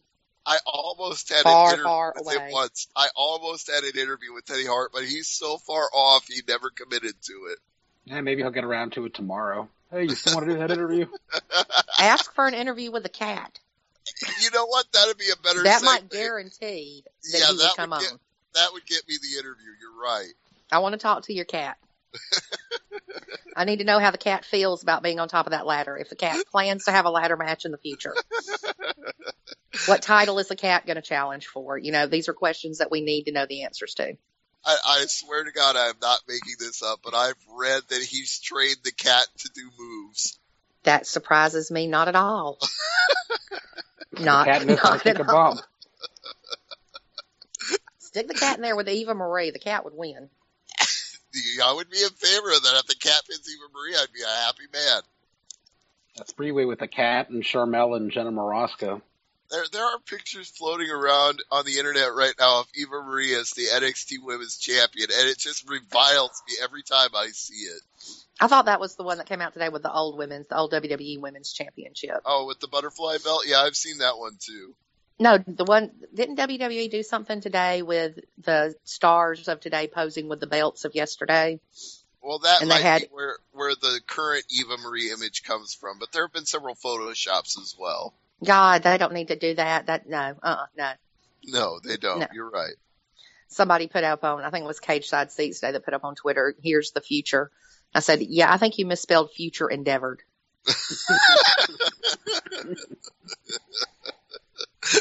Oh, can we just have every single match she's in be Asuka killing her? I'd be all for that. Just run her out of town, run her out of the country, send her down to Siberia, let her learn how to wrestle with penguins. Maybe she'd have a decent match then. Of course, I'm sure the penguins would outshine her. The Pittsburgh Penguins would also outshine her. There you go. Have her wrestle a match against Sidney Crosby. Hopefully Crosby just hits her in the face with a hockey stick. Lord, I apologize. Oh, Crosby's no-selling everything. Crosby's a no-selling fool. Oh, you know what? Let's get back to Invasion Attack. Yeah, sorry. Let's get to we're up to the main event now. We had the champion IWGP Heavyweight Champion Kazuchika Okada taking on Tetsuya Naito. I'm glad Naito won. I thought, I was pretty sure he was going to win going into it, but the match itself wasn't great. No, it really wasn't. And for me, this just kind of seems like more of the same storyline that we saw when Okada was taking on AJ Styles, the numbers game, the 4-against-1 with Okada. It's something we saw all throughout 2015 with Bullet Club versus Okada. Now we have it with Los Ingobernables. And it wasn't enough that they had, 3-against-1 with Naito and Evil. And, oh my God, what about that chair shot that Evil gave to Okada with a folding chair put over Okada's head? Evil winds up with a chair and just knocks that thing off his head. Oh my God. He is really good at doing that with everybody he does it to. And it's scary as hell looking every time he does it. It's too scary. He makes it look so real because it's like, I'm going to swing for the fences. And by God, does he ever do that? Ugh. And the chair just goes flying. Flying. The chair that was wrapped around Okada's neck just takes off. It's just, it is a sight to behold. I mean, the match started off slow and methodical, which works well for both of the guys because that's Okada's style. He doesn't speed up until about halfway through, maybe a little more than halfway through a match. And Naito has complained about that, it's definitely Naito's style. Well, Naito can work fast. Naito can work a fast style, but he likes to do his whatever that is, tranquillo style at points too, but in more recent matches, he has been working a faster style. He can go either way with that. Yeah, he's got it now where he does the real slow and the tranquilo, but he's got that explosive offense that when he decides it's time to hit it, he hits it hard and fast. You guys may not catch the reference. I apologize if you don't, but I described Lyoto Machida to Peter this way. I said the exact same thing. He's very cautious and very measured, and then just when you don't expect it, he rushes at you with a flurry. That is Naito to me. Yeah, and he's done more of that since he went the whole Ingobernables route. Yes. And it was nice to see Okada lock in red ink. It was nice to see Naito hit Gloria in the match. What wasn't so nice was watching Red Shoes take a fucking ref bump in an IWGP heavyweight title match. Red Shoes, but he's so good at it. He didn't just take a bump; he took a beating. He took enough of a bump that a mystery member of Los Ingobernables was able to hit the ring. Yeah, that was kind of odd to me. It's like he took a ref bump, and Okada is able to hit Heavy Rain on Evil. Bushi misses Okada with the Green Mist, and then all of a sudden, Sonata shows up. The fuck? That's a scary-looking dude. Not as scary as Misu, but yeah, scary-looking dude nonetheless. I mean, the mask, the leather, yeah, then he took the mask off, and he was just as scary without the mask. Yeah. He was scarier without the mask. He looked better with that mask on. Just something about his face is like, he wouldn't mind killing you and then, probably eating your liver for dinner. See, I've always said that about Kane, too. He actually looks scarier without the mask, because he looks like a psycho without it. He always reminds me of Isaac Yankem without the mask. Nah, I guess maybe I wasn't watching enough WWF at the time, but I never think of Isaac Yankem when he takes it off. He doesn't have the curly hair like Isaac Yankem, though. He's bald. He doesn't have any hair anymore. I think he belongs to that same Headblade club that Cesaro does, where he just shaves it all off for a sponsorship. Maybe it's the same shave club. I don't know. There was just something about the match that was kind of off. The ending after it was all said and done was fine. It was, Naito perfectly. And the shock to me was that Chaos actually came out. Yeah, that was a big shock because you'll see Gato come out. Gato always comes out with Okada. But yeah, it's like I was saying last year when New Japan, when Bullet Club was beating down Okada as the champion, or when he was chasing for the champion. All of 2015, none of the Chaos guys would come out to the rescue for Kazuchika Okada. But in this match, or at least after the match anyway, we had Ishii coming out. and Goto coming out. See, I always thought that was to draw the distinction between the stables, was that the Bullet Club always comes out there and supports their man, whereas Chaos, they're chaotic. They don't care. Well, I think this run-in was more to further Evil and Goto and set up Ishii and Naito. Yeah, I agree with that. But it was nice to see. I have a different opinion on that. For me, we had Okada win this title July 5th of last year, and I would have liked to at least see New Japan keep that title on him for a full calendar year, just kind of as a reward for Okada, who sticks around when everybody else leaves. Yeah, just but saying, hey, we're. But it was getting stale. Right, and it's not like he doesn't have a job for life there. He's already said that there's no amount of money that WWE can offer him that'll make him leave. Well, after that experience with TNA, I wouldn't be leaving Japan either. Yeah, pretty much. Well, I think he believes WWE would probably treat him better, but he still doesn't want to go there. No. They wouldn't treat him any better. They just pay him better. Well, that gets back into that whole argument Abby and I have been having about whether or not it's better that AJ Styles is making more money and being made to look like a fool. Oh, God, don't even get me started. I know, don't even exactly. get me started. Exactly. But I mean, Invasion Attack was a great show. Yes, thumbs up. Was there anything you wanted to add on this, Kev, about Invasion Attack, the main event, or anything else from the card? No, nothing else for me to add. It was, like I said, it was a great card, other than that weird ending. Yeah, but Naito throwing the belt up in the air and just leaving it in the ring, that was just, perfect Naito. Just Naito not giving a fuck. Pretty much. That's Los Ingobernables in a nutshell, and I guess we'll have to see what they do with Sonata going forward. It's probably scared the shit out of people. Scared little kids in the crowd. And adults, too. And fans here in the United States. Oh, and what's the deal with that fan in the crowd eating like a Klondike or an ice cream bar or something that the cameraman focused on in the intermission there? There is always some idiot sitting behind the announce team at intermission. I don't know if it's like a Renaissance fair they have at these shows. One time it was a dude chowing down on a turkey leg, and this time it was a chocolate bar or an ice cream. I think it was ice cream. We finally figured out it was ice cream. It's like, if you're going to do this, go sit somewhere else where we don't have to watch you eat at 3:30 in the morning. It made me hungry.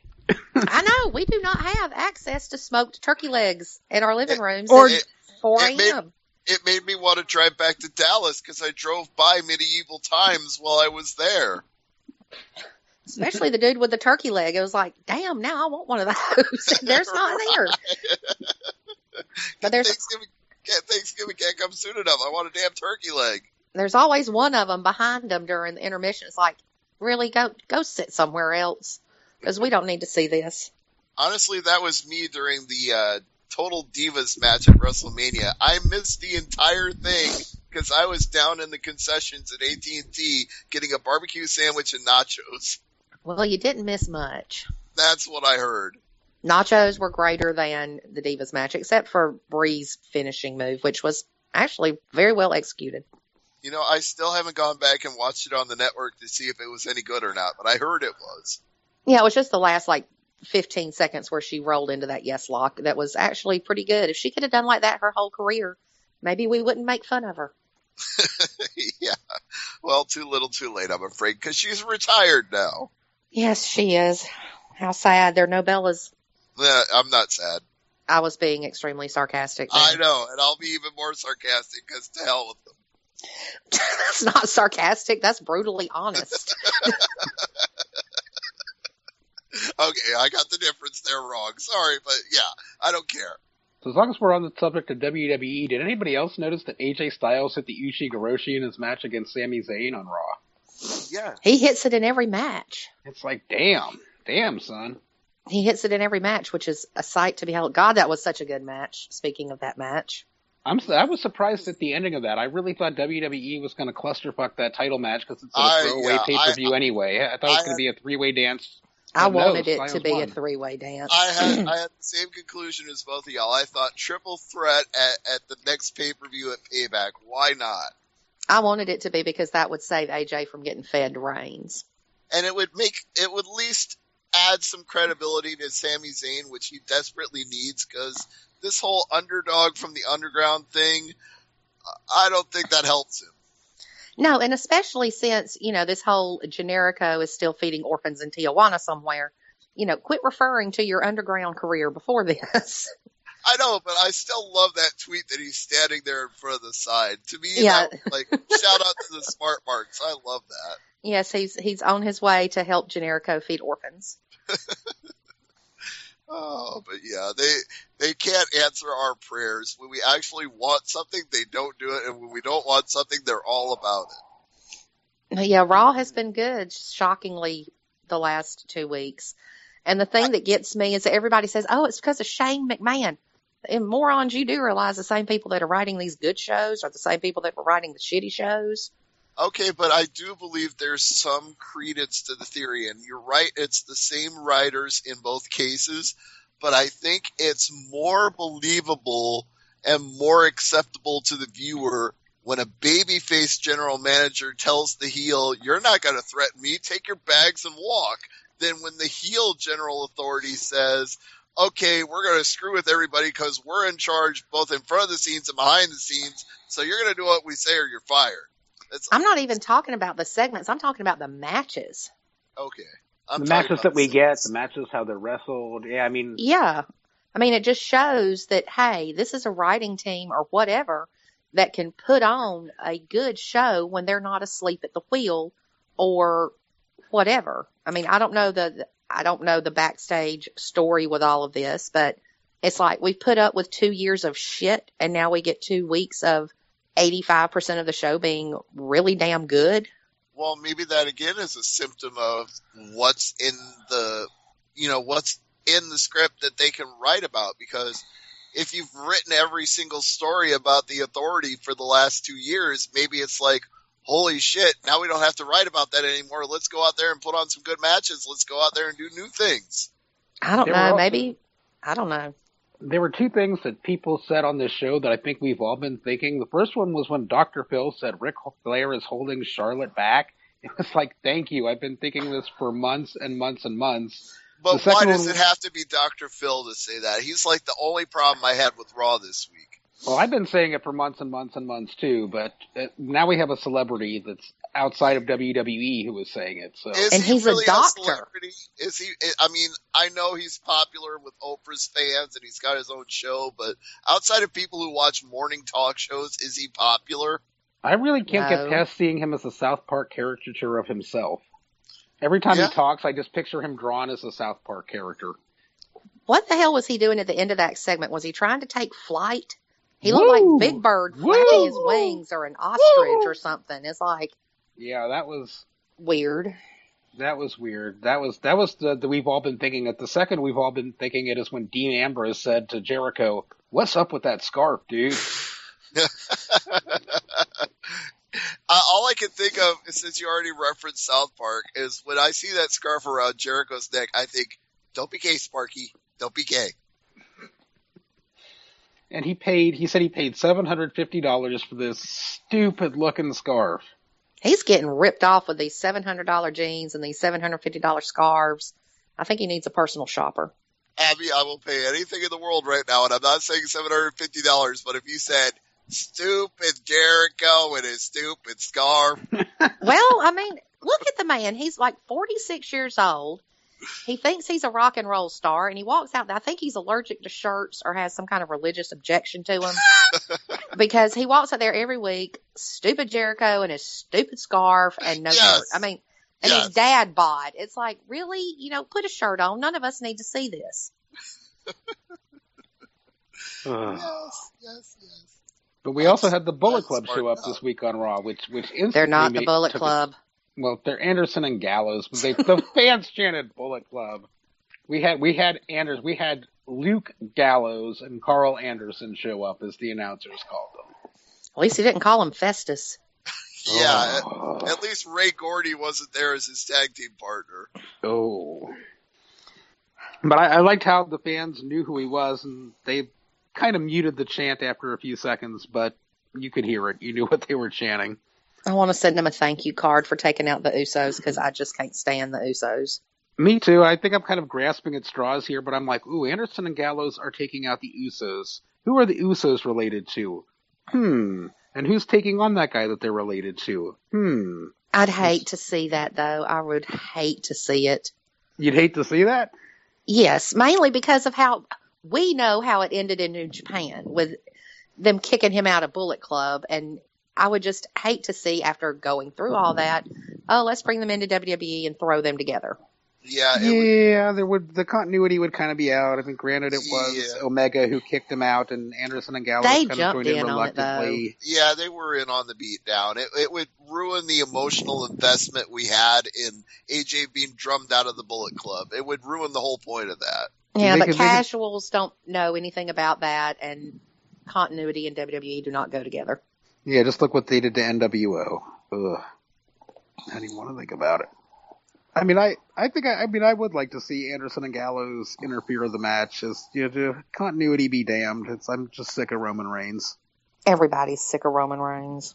If he calls himself the guy one more time, I think, I'm not a good guy. I'm not a bad guy. I'm the guy. The guy. Believe the guy that we all hate. I have to say that one of the shows I listened to this week summed it up perfectly, and I think it was Wrestling Weekly with Les Thatcher and Victor Sosa, when they said it has now become something that audiences pick up on. They watch it each week. They see Roman Reigns getting booed. They go to Raw when it's in their town. They think, well, this guy got booed when he came out, so that's what we're supposed to do. Yeah, somebody asked that question today. Why do you boo him? Do you have a reason for booing him, or do you boo him just because it's the cool thing to do? I don't even know if it's the cool thing to do. It's just the thing to do. Yeah. It's not a good thing to do. It's not a bad thing to do. It is the thing to do. It's just the thing to do. It's like Pavlov's dog. It's just a conditioned response to him now. Well, my thing is, I answered that question by, why should I care about him? WWE's given me no reason to get invested in him at all. So why should I cheer him? Because they tell me to? Because I'm supposed to? I don't care about him. I'm not invested in him. He's just kind of there. The theory is you were supposed to like him more than Triple H. That's why. That's the theory. That backfired. Yeah, well, I was there. That backfired big time. But I mean, it's kind of that way with anybody that doesn't have a backstory and a fully developed character. If you don't give the fans something to get invested in, they're not going to really care one way or the other. And before it was him getting booed out of the damn country, it was very little reaction at all. It was kind of apathetic indifference to him. Except I hear, and I cannot personally bear witness to it, and I have no proof of this, that at house shows, Roman Reigns gets cheered like a motherfucker. That's because house shows, the majority of the crowd are parents and kids and women who have nothing better to do, I guess, on a weeknight than go troll a wrestling show. I don't know.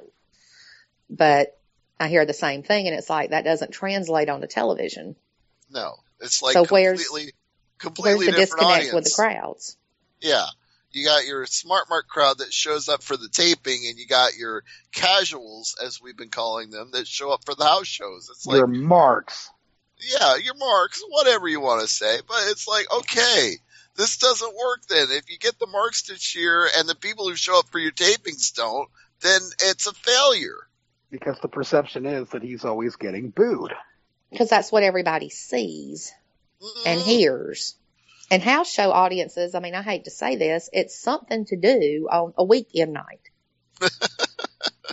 I mean, literally, when WCW and the NWA would travel down here for shows, for a lot of people, it was something to do. I mean, there was a group of us that loved it and loved being around the wrestlers, and we got to know some of them and spend time with them after the show and talk to them. But for other people, it was something to do in a smaller town on a Friday or Saturday night. It wasn't like you were a huge fan. It was just something to do. Honestly, that's why I went to a house show. It has to be 9 or 10 years ago now, because it was before Eddie Guerrero died. It was Eddie Guerrero and JBL on a Sunday. And you think, why would you go to a house show on a Sunday? Because there was nothing else to do on a Sunday, and it was Eddie Guerrero, so I went. Exactly. It's like, down here, what else are you going to do? I mean, basically, this is honest to God, because I live in South Georgia. Everything closes at 10 o'clock, and the only thing you can do is drive up and down Slappy Boulevard. And after a little while, that gets old as a teenager, and it's like, oh, this is coming to town and tickets are only like $15 for the front row. Let's go. Maybe Ric Flair will get hit in the head with a chair and we'll get bled on or something. That's kind of the mentality it was. You're not exaggerating, because I've been to some shows where people have actually tried to mop up blood with their T-shirts. I'm not exaggerating. Yeah, well, hell, you watch New Japan shows and they bring towels especially to get Tana sweat. I mean, it's bad enough you got to endure the braids and the hair and the air guitar and, but to get his sweat and then, ugh. Okay, well, it's better than Yujiro sweat. Shit, you need penicillin to do that. I was going to say, you were going to bring up our sleeves. I just knew it.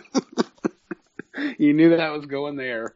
Yes, I did. Back to Raw, though. Did anybody else notice the guy who had the sign in the crowd that said, "Bring back Chris Masters"? I did not see that. I'd be lying if I said I noticed it. I did not. If you go back and watch it, there's a guy in the crowd that has a sign that says, "Bring back Chris Masters." Shout out to that guy. Oh, Lord. Some people. I think he's the only one who still remembers Chris Masters at this point. Isn't he on TNA now or something? No, he's not. I thought he was. I think he's in Global Force. Global Force isn't even a thing. Oh, they are. In fact, we kind of have to talk about Global Force Gold. Of the Ponzi scheme? Sure, why not? I prefer to call it multi-level marketing, because maybe I won't get sued if I say that. I'm going to call it a Ponzi scheme. We'll just start calling him Jeff Madoff. I mean, I had to write a story about this because there was like no other news yesterday or day before. I went out there and looked, and it's like, read through the information. It's like, oh, watch this video and I'll send you a signed 8x10 and get in on this gold shit. And then look at the company that they're partnering up with, who is a Ponzi scheme and has already had numerous lawsuits filed against them. And it's like, Jeff, are you really this desperate and this stupid? And then I think back and it's like, yeah, you probably are. Well, see, this happens because the state of wrestling these days, he's had to go work weekends down in Pigeon Forge trying to sell you a cabin. Oh, I thought he was a character at Dollywood. You said Pigeon Forge. That's where Dollywood is. Yeah. Right. I don't know. I haven't heard anything about Global Force, so I didn't even think it was a thing anymore.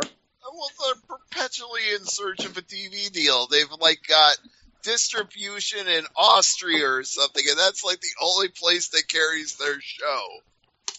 Seriously, I mean, if that's the case, come on. Put the damn thing on YouTube with a subscription. There you go. I know. I've been saying this since the outset of Global Force. Like, why don't they syndicate it on Netflix? Because we're already paying $7.99, or now it's going up because all the people who were grandfathered in are now having to pay the higher rate. It pisses me off too. Yeah, I'm sure you were upset about that. Yeah, it's going up for everybody. It's going to be $9.99 a month. So that's bullshit. It is. No, $9.99 is just for one stream in your house. That's it. For the one that most of the people are on with the 4 streams in HD, it's going up to $13 a month. Like double the price. Yeah. So for that much money, we could at least get Global Force Wrestling. Put it fucking on there. There you go. Or put it on Hulu. Put it on Hulu. Come on. I'm sure they've got enough to put together a weekly TV series. Hulu's where you go to watch your weekly fresh TV shows. Come on, do this. Yeah, but I'm not paying for Hulu, so don't do that. Well, they could put it on free Hulu. Yeah, but then I have to watch a million fucking commercials, and like Homer Simpson said, if I wanted to pay to watch commercials, I'd watch Hulu. Yeah, I have Hulu Plus, and I still got to watch damn commercials. Exactly. I don't know. I just think Jarrett needs to just give it up. He's like Go Dixie partner Carter. up with. He's like Dixie. He doesn't know when to quit. Sorry, Abby. Go partner up with Scott Steiner and his new Shoney's restaurant.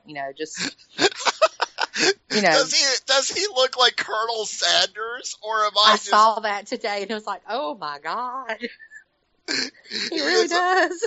He is a better Colonel Sanders than Norm Macdonald. The fact that Scott Steiner is running a restaurant is enough to just freak me out. The fact the interviewer didn't know who he was and said, I talked to a local businessman. Like, You didn't know who this guy was. He's jacked up and he has a black streak in the middle of his beard. And you called him a local businessman. Didn't he also witness an attempted murder or something this week? He's been kind of everywhere. That's how he got in the news in the first place, because there was a drive-by outside of his Shoney's and he was there. I can't believe that Shoney's is still even a thing. Apparently, it's the home of the Grand Slam breakfast for $4.99. That's what I thought heard. that was Denny's. I don't know. There's something in Shoney's for $4.99. I don't know what the fuck it's called. I thought all the Shoney's had closed. They were a big thing in the South, but apparently not his. Apparently his is open for business and doing booming business because they're booming guns outside of it. Lord. What is my motivation? I ain't got none. What the hell was that? We have a Scott whole Steiner bum. Yeah, we have a whole library full of Scott Steiner insane drops from TNA back in 2006. Oh, okay. That's like when TNA was fun to watch because Scott Steiner would come out every single week and call Samoa Joe a fat bastard. Does it Steiner look like was- I've got a cookie in my pocket? I ain't got none. Oh, what did he? The all-time best one that Michelle and I made them drop out of and sent the Wrestling Observer was where he called Samoa Joe a half-breed, a friggin' half-breed. Oh yeah, and then you mixed it with the Cher song. Yes, half-breed. That's all I ever heard. Look at this face. This is a face of pain, and I'm the bringer of pain, and I'm going to destroy you. You can cry for mercy, but I don't know the meaning of the word. He doesn't know the He doesn't know the meaning of a lot of words. That's a shoot. You guys know that he no-showed his Q&A at the WrestleCon, right? Oh, Yeah, I heard boy. that. Yeah, I got a text from my buddy Matt Cleary while I was there over the weekend, and he's like, yeah, I'm here at WrestleCon, and Scott Steiner didn't show up to his own event. That's because the chainmail on his head got flagged at airport security. Remember when Scott Steiner was actually taken seriously as a really good wrestler? When he was part of the that's Steiner brothers? I Yeah. was about to say that's 20 years ago now. When he had Yeah, long long, brown long hair? ago in a galaxy Wore a far, singlet? far away. Yeah. Yes, when he could do a Frankensteiner and not look like he'd kill himself and everybody else. True. What was I watching? I was writing up something. I think it was a WCW New Japan show where it was Sting and Muta against the Steiners, which happened on my birthday, in 91 or 92. And it was yeah, that's when Scotty was actually, halfway decent and Muta still had hair. Now you've just given me something to go watch on the network. I'm going to go back and watch that show. I don't think it's on the network. I found Oh, it on is it YouTube while I not? was searching. Oh, man. But find it on YouTube because it was a really good match. The sound of it, Muta and Sting versus the Steiners, I want to see it no matter where I have to see it. It was a really good match. I'll send you the link after the show. That Cool. works.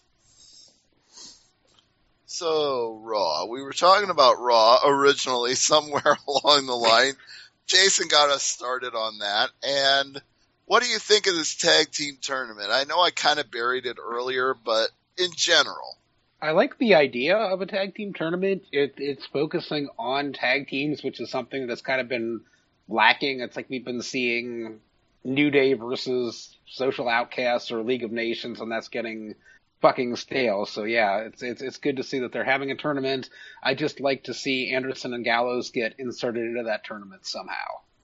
Well, maybe by beating down the Usos, they've made a statement that you're going to put us in this tournament somewhere.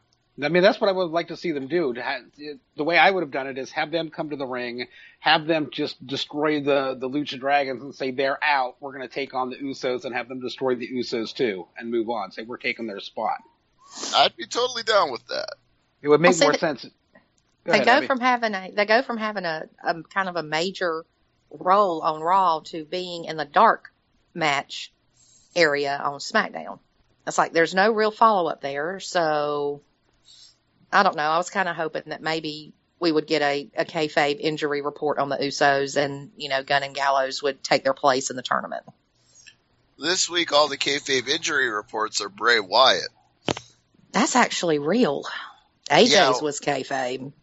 Well, they're there's a certain fine line between real and kayfabe with Bray Wyatt that we don't know, because it's apparently a real injury, but it's not real enough to keep him out of action.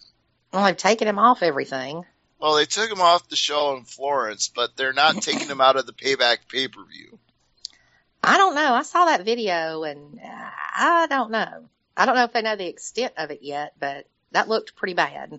Well, the way they're saying it in their officially worded statement is... I don't get my news from WWE. I know you don't. That's why I'm telling you, because I read the damn thing. It's my job to read their stupid bullshit. And I read it, and it said upper right calf injury, which means it's not like he blew out a knee or tore an ACL or blew a quad. I don't know. Maybe he's got a sprained calf. Who the hell knows? Yeah, who knows with WWE? All I can say is they don't seem to be ruling him out of the picture. They're just taking him off shows for a little bit. I mean, Tuesday night it was, oh God, Del Rio botched a move, damn near killed AJ, broke his neck, and everybody was reporting it. And it's like, learn the difference between selling an injury, selling a move, and actually being hurt. Okay, well, since you brought that up, the same thing happened with Kalisto in the Lucha Dragons tag match, because he took a bump on the outside, and everybody thought he was dead or broken, and he was just selling. That was kind of obvious to me. I mean, that was, I don't know, maybe I've been watching this stuff way too long. Who knows? Well, it was obvious to you, but apparently it wasn't obvious to the people at ringside watching. So it must have been a pretty good sell job on his part, because most of it happened during the commercial break before we even came back. Well, he weighs like 4 pounds, and he bounced like 6 feet off the concrete. So, of course, it looked real, but he was kind of supposed to. I'm shocked it wasn't Sin Cara that they had to do that. I'm trying to remember which wrestler said it, but the line pops into my head right now, and it was probably Bret Hart. Maybe it was somebody else when he said, back in the old days, we used to fake it and everybody thought it was real. Now in the modern days, we really hit each other and everybody thinks it's fake. I don't know. These days I would just prefer to watch New Japan and, watch just AJ's matches and Ambrose picking on Jericho and the occasional Becky Lynch, Sasha Banks match and have that be it. And the NXT matches. Well, NXT, of course. Yeah, but since you mentioned Ambrose picking on Jericho, let's talk about the Ambrose Asylum taking over the highlight reel. What were your thoughts? Well, the potted plant alone was better. Yes. The graphics for the Ambrose Asylum were better. I was a fan of the graphics. I want a t-shirt with that graphic on it. That Geritron is just way out of date. The newfangled poster board with Ambrose Asylum written on it in Sharpie is just way more technically advanced. So, yes. And that makes sense because, Ambrose has an ongoing war with technology. He's not good with it. So it makes sense that he brings out simple poster board. Nothing can shock him or blow up in his face that way. I don't know. I like it. Ambrose is, the more time he gets on the microphone, the better, because he is one of the best talkers in the business. And somebody needed to call Jericho out on that damn scarf. Yeah, that's true. I just wish that they would take a little bit of this lunatic out and put a little bit more Moxley in. Yeah, thank you. That's what I was just about to say was I like him being on the edge, but I also want him to be credible. I want people to treat him like a guy who can win. And the more loony bin they make him, the less that happens. Right. When they turn him into what they essentially did to Roman Reigns at his lowest point, when he became a Bugs Bunny, Daffy Duck cartoon character, and he was out there saying things like, "Suffer it, succotash, son." They are dangerously close to that with Dean Ambrose right now. They're close to making him a parody, which is not good because he's the most overface they have on the main roster right now, aside from AJ Styles and Sami Zayn. Consistently the guy that gets the biggest pop on the house shows when he's the top babyface on any house show. Mm-hmm. It was good to see him kind of take a page out of Tetsuya Naito's playbook, that I don't give a fuck playbook, smack the mic out of Jericho's hand and give him dirty deeds and just be like, hey, it's my show. You don't do this on my show. That's always a good thing, too. Yes. I don't necessarily like him having a program with Jericho. I'm not real big with anybody having a program with Jericho right now. Wait. Aren't we at least Here happy? we go again. Wait, no. No, don't assume what I'm going to say before I say it. Aren't we at least happy that he's moving on from the program with AJ Styles? Can't we be happy about that? Yes. Yeah, but I mean, AJ is moving on to something worse. But if Jericho is not moving back to the house shows and getting the fuck off of my TV, no, I'm not going to be too happy. I'm with Kevin on this one. Yeah, Jericho needs to take his platform boots and go home. Not necessarily go home, but He doesn't have to go home, but he doesn't have to stay on my TV. there just comes a certain time where a certain group of guys need to be in a certain category, like we were talking about earlier with New Japan. The veterans need to be more concerned with putting over the new talent and building up the future of the promotion instead of going out there and putting themselves over. Well, especially a veteran that's part-time, too. Yeah. But, I mean, you look at the League of Nations breaking up. Sheamus needs to go into that category because he's been around forever. Oh, yes. Randy Orton everybody needs to hates be him. in that category. John Cena needs to be in that category. Jericho needs to be in that category. Randy Orton is kind of in that category just by virtue of his injuries. He can't work a full-time schedule. Honest to God, and I hate to say this, I'd forgotten about Randy Orton until somebody brought him up the other day. I hadn't forgotten about him just because I own about 3 different Randy Orton t-shirts and at least a couple of hats. So, Well, that sounds like a personal problem. yeah, it kind of is a personal problem because back in the 2000s when everything else was pissing me off on Raw, Randy Orton was the one guy I could Randy Orton and Edge were like the 2 guys I could latch on to. You know what, Stevie? I'm going to make you an RNN, a Randy News Network shirt. I would wear it with pride. I would take that shirt and rock it. You know what? I was just going to why don't they have Randy Orton on commentary? Or doing something backstage on the mic to keep him relevant? He wasn't relevant before he left. I mean that just makes sense with a talent like Randy Orton with the mouth he's got on him. Just stick him on a mic, do something. He'd be better than Michael Cole. Helen Keller is better than Michael Cole on commentary. Yoshikatsu is better than Michael Cole. Oh, Guys, you just reminded me of something. Did you hear what Bradshaw said at Cauliflower Alley Club? no, what? Oh, this was priceless. He came out and cut a promo when he was introducing somebody for the Hall of Fame, like the Lou Thez Award or the Iron Mike Mazursky Award. I don't remember which one, but he came out and cut a speech, and at the end of it he said, "Don't hate me, I'm better than Byron Saxton." Ooh. No. I would prefer Byron Saxton. Yeah. I'm sorry, but I actually agree with JBL on that one. I'll take him over Byron Saxton any day. I want him to bring Corey Graves up and have him on commentary on the main roster. Have him and Morrow as the commentary team. See, him and Morrow would be a great commentary team. And even throw Renee Young out there. She's better than the current commentary teams. Yeah, but they got her slotted as the interviewer, so that's not going to happen. Well, give that job to JoJo and get her a milk crate to stand on while they're at it. Shoot. Well, don't get. Speaking of people that don't need to be on my TV anymore, get the fuck rid of JoJo. I mean, JoJo. am I the only person who really isn't impressed with Corey Graves? Yeah. Yeah. All right. I like him for the most part for what he does, simply because he kind of knows what he's talking about, but there are times he's a tad bit obnoxious. I have that like Jesse Ventura feeling when I listen to him. Like I believe what he's saying because he's actually done it. Mm-hmm. I mean, but if you ask me who, I think Byron Saxton is better than Corey Graves myself. Ugh. Oh my God. Oh no.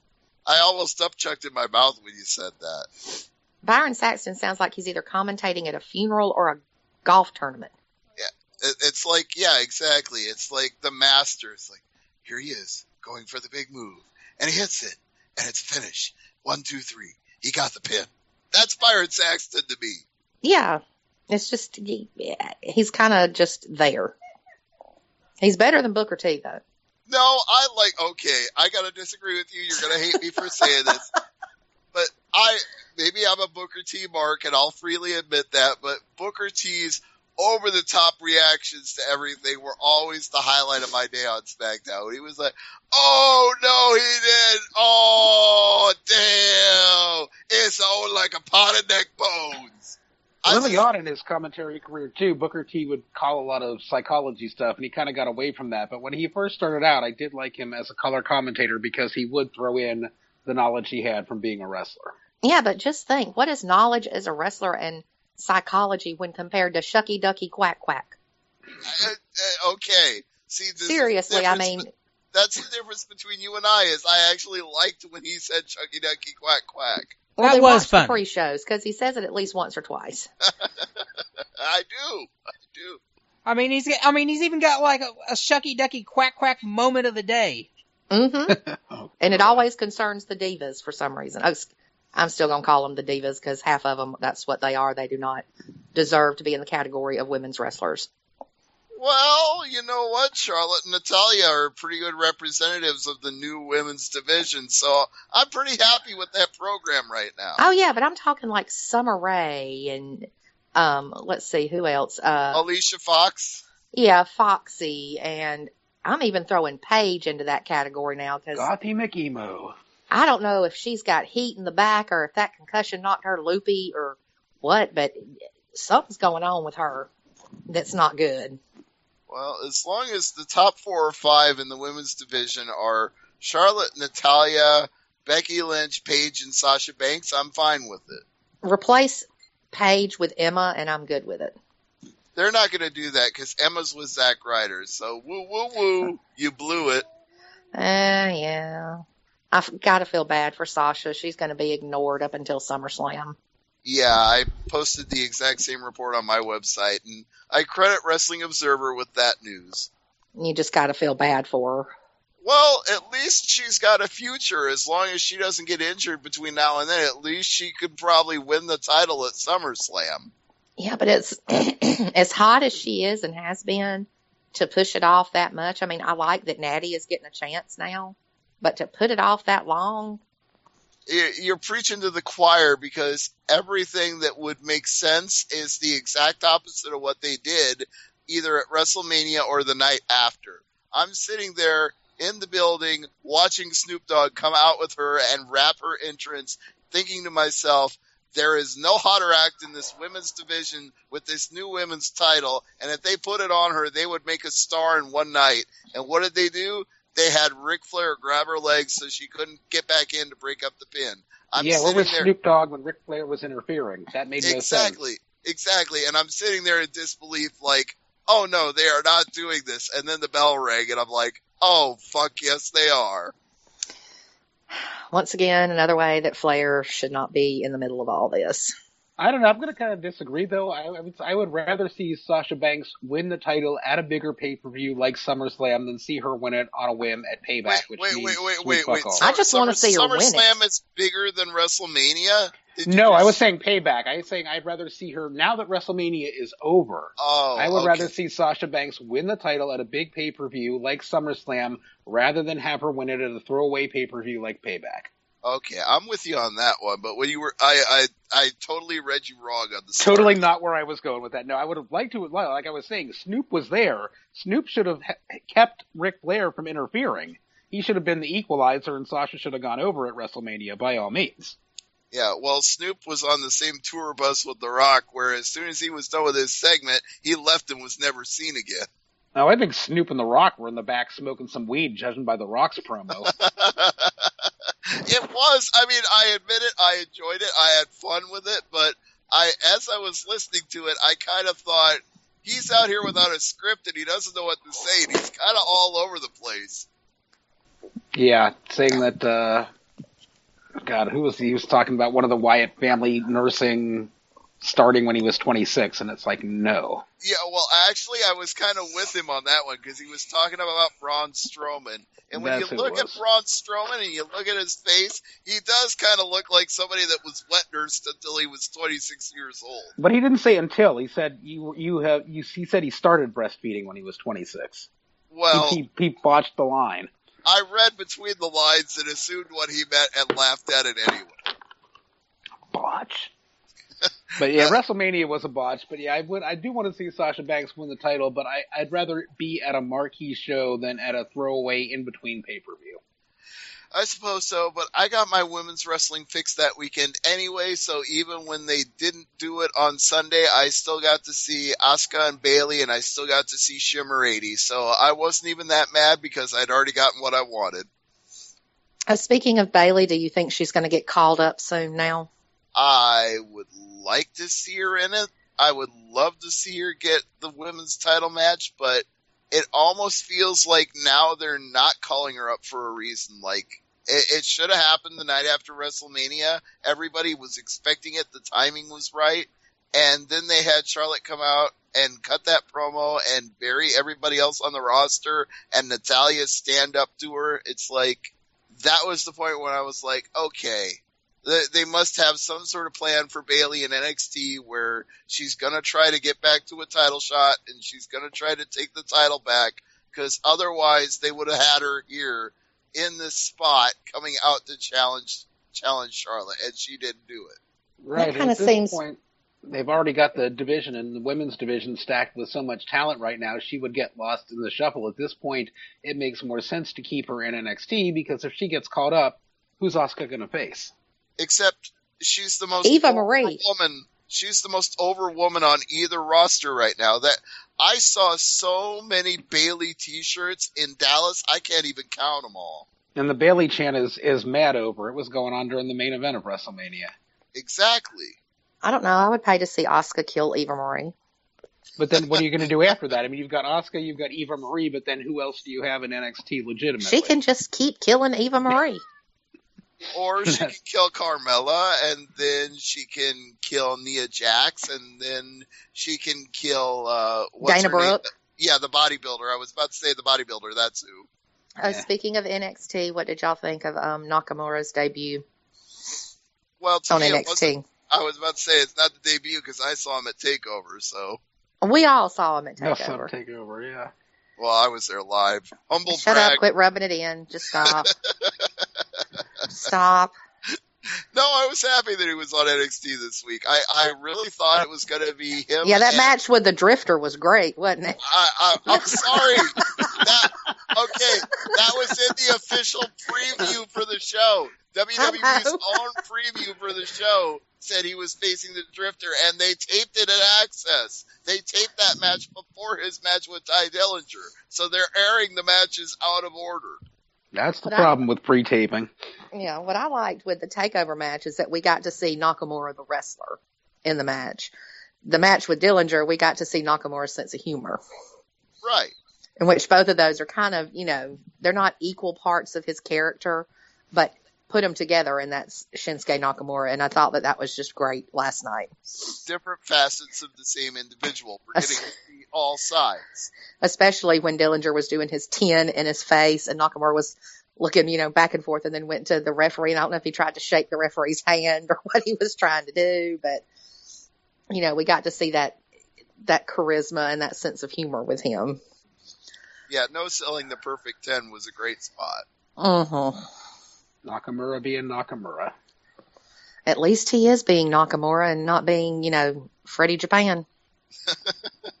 At least he's keeping his name and his whole shtick. He's not being repackaged as something. Not repackaged Except with some the racist Asian gimmick.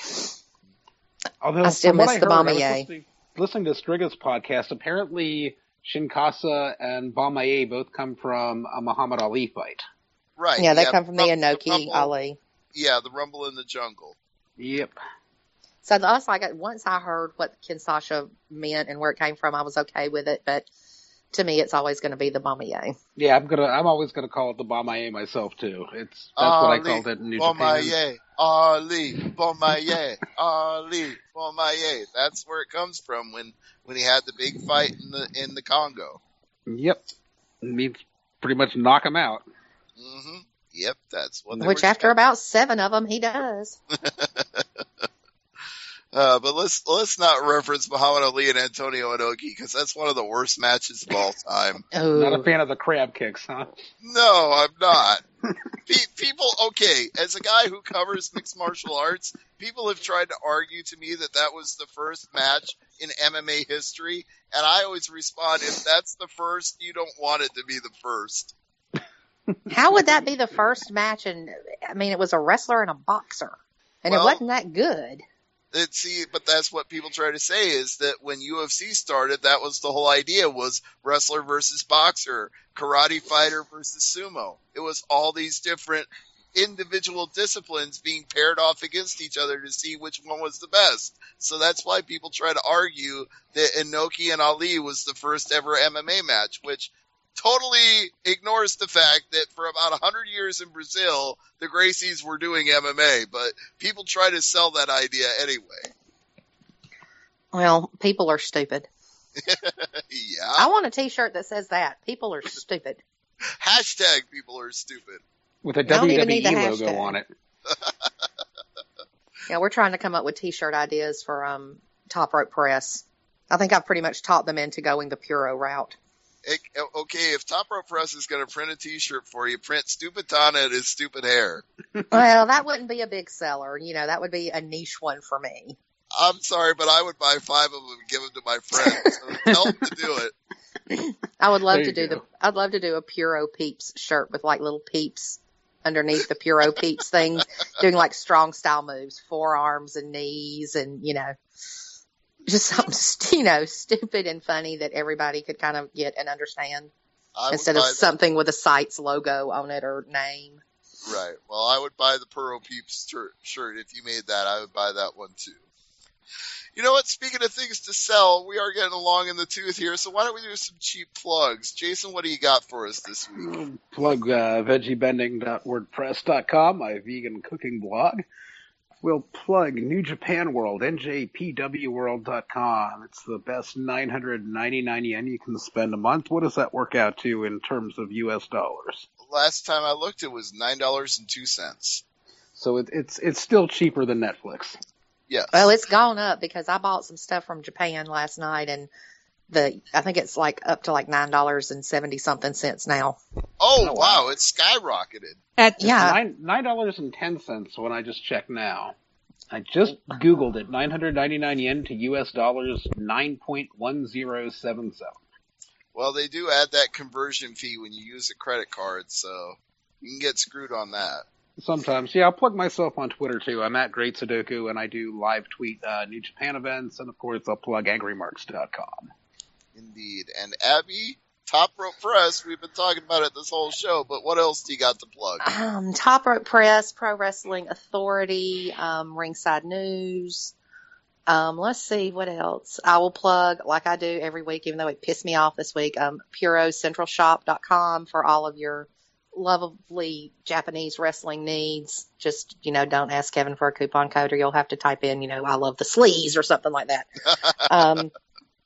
And let's see, a girl on Twitter, Topla, is doing commissions for wrestlers right now for art, and she does such wonderful stuff.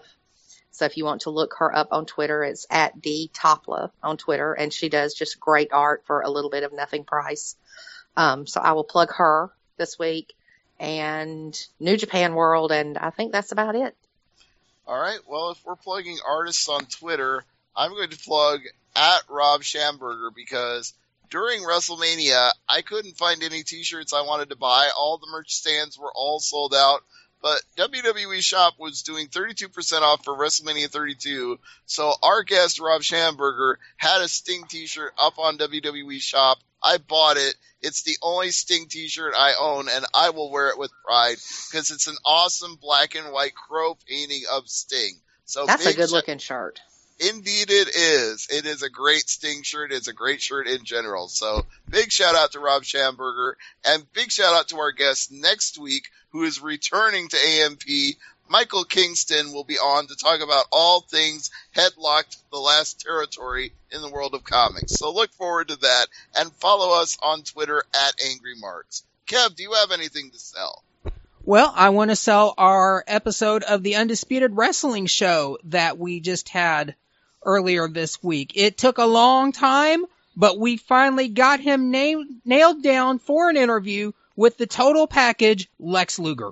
Wow. And that's not all. You also had Chris Holt on the show. Yes, we talked to him about his wrestling promotion that he started up for his son, where they go out and they raise money for kids who have medical issues and other things like that. So listen to him and how he partners with the Handicap Heroes to make those shows happen. So check it out. Indeed. So go listen to the Undisputed Wrestling Show. Check out our highlights on YouTube as well. YouTube.com/AngryMarks.com. I just put up the interview with Ricardo Rodriguez today, and it's a great interview. Former WWE star, now back on the independents as Chimera, and you're going to want to check it out and hear what he had to say about his time in WWE. So thank you for listening to Thursday Night AMP this week. For myself, Stevie J, for our producer, Kelly Cav, for Jason, a.k.a. Great Sudoku, and for the wonderful and fabulous Abby, I'm glad you tuned in and listened to all of us ramble tonight. Thank you and have a great night.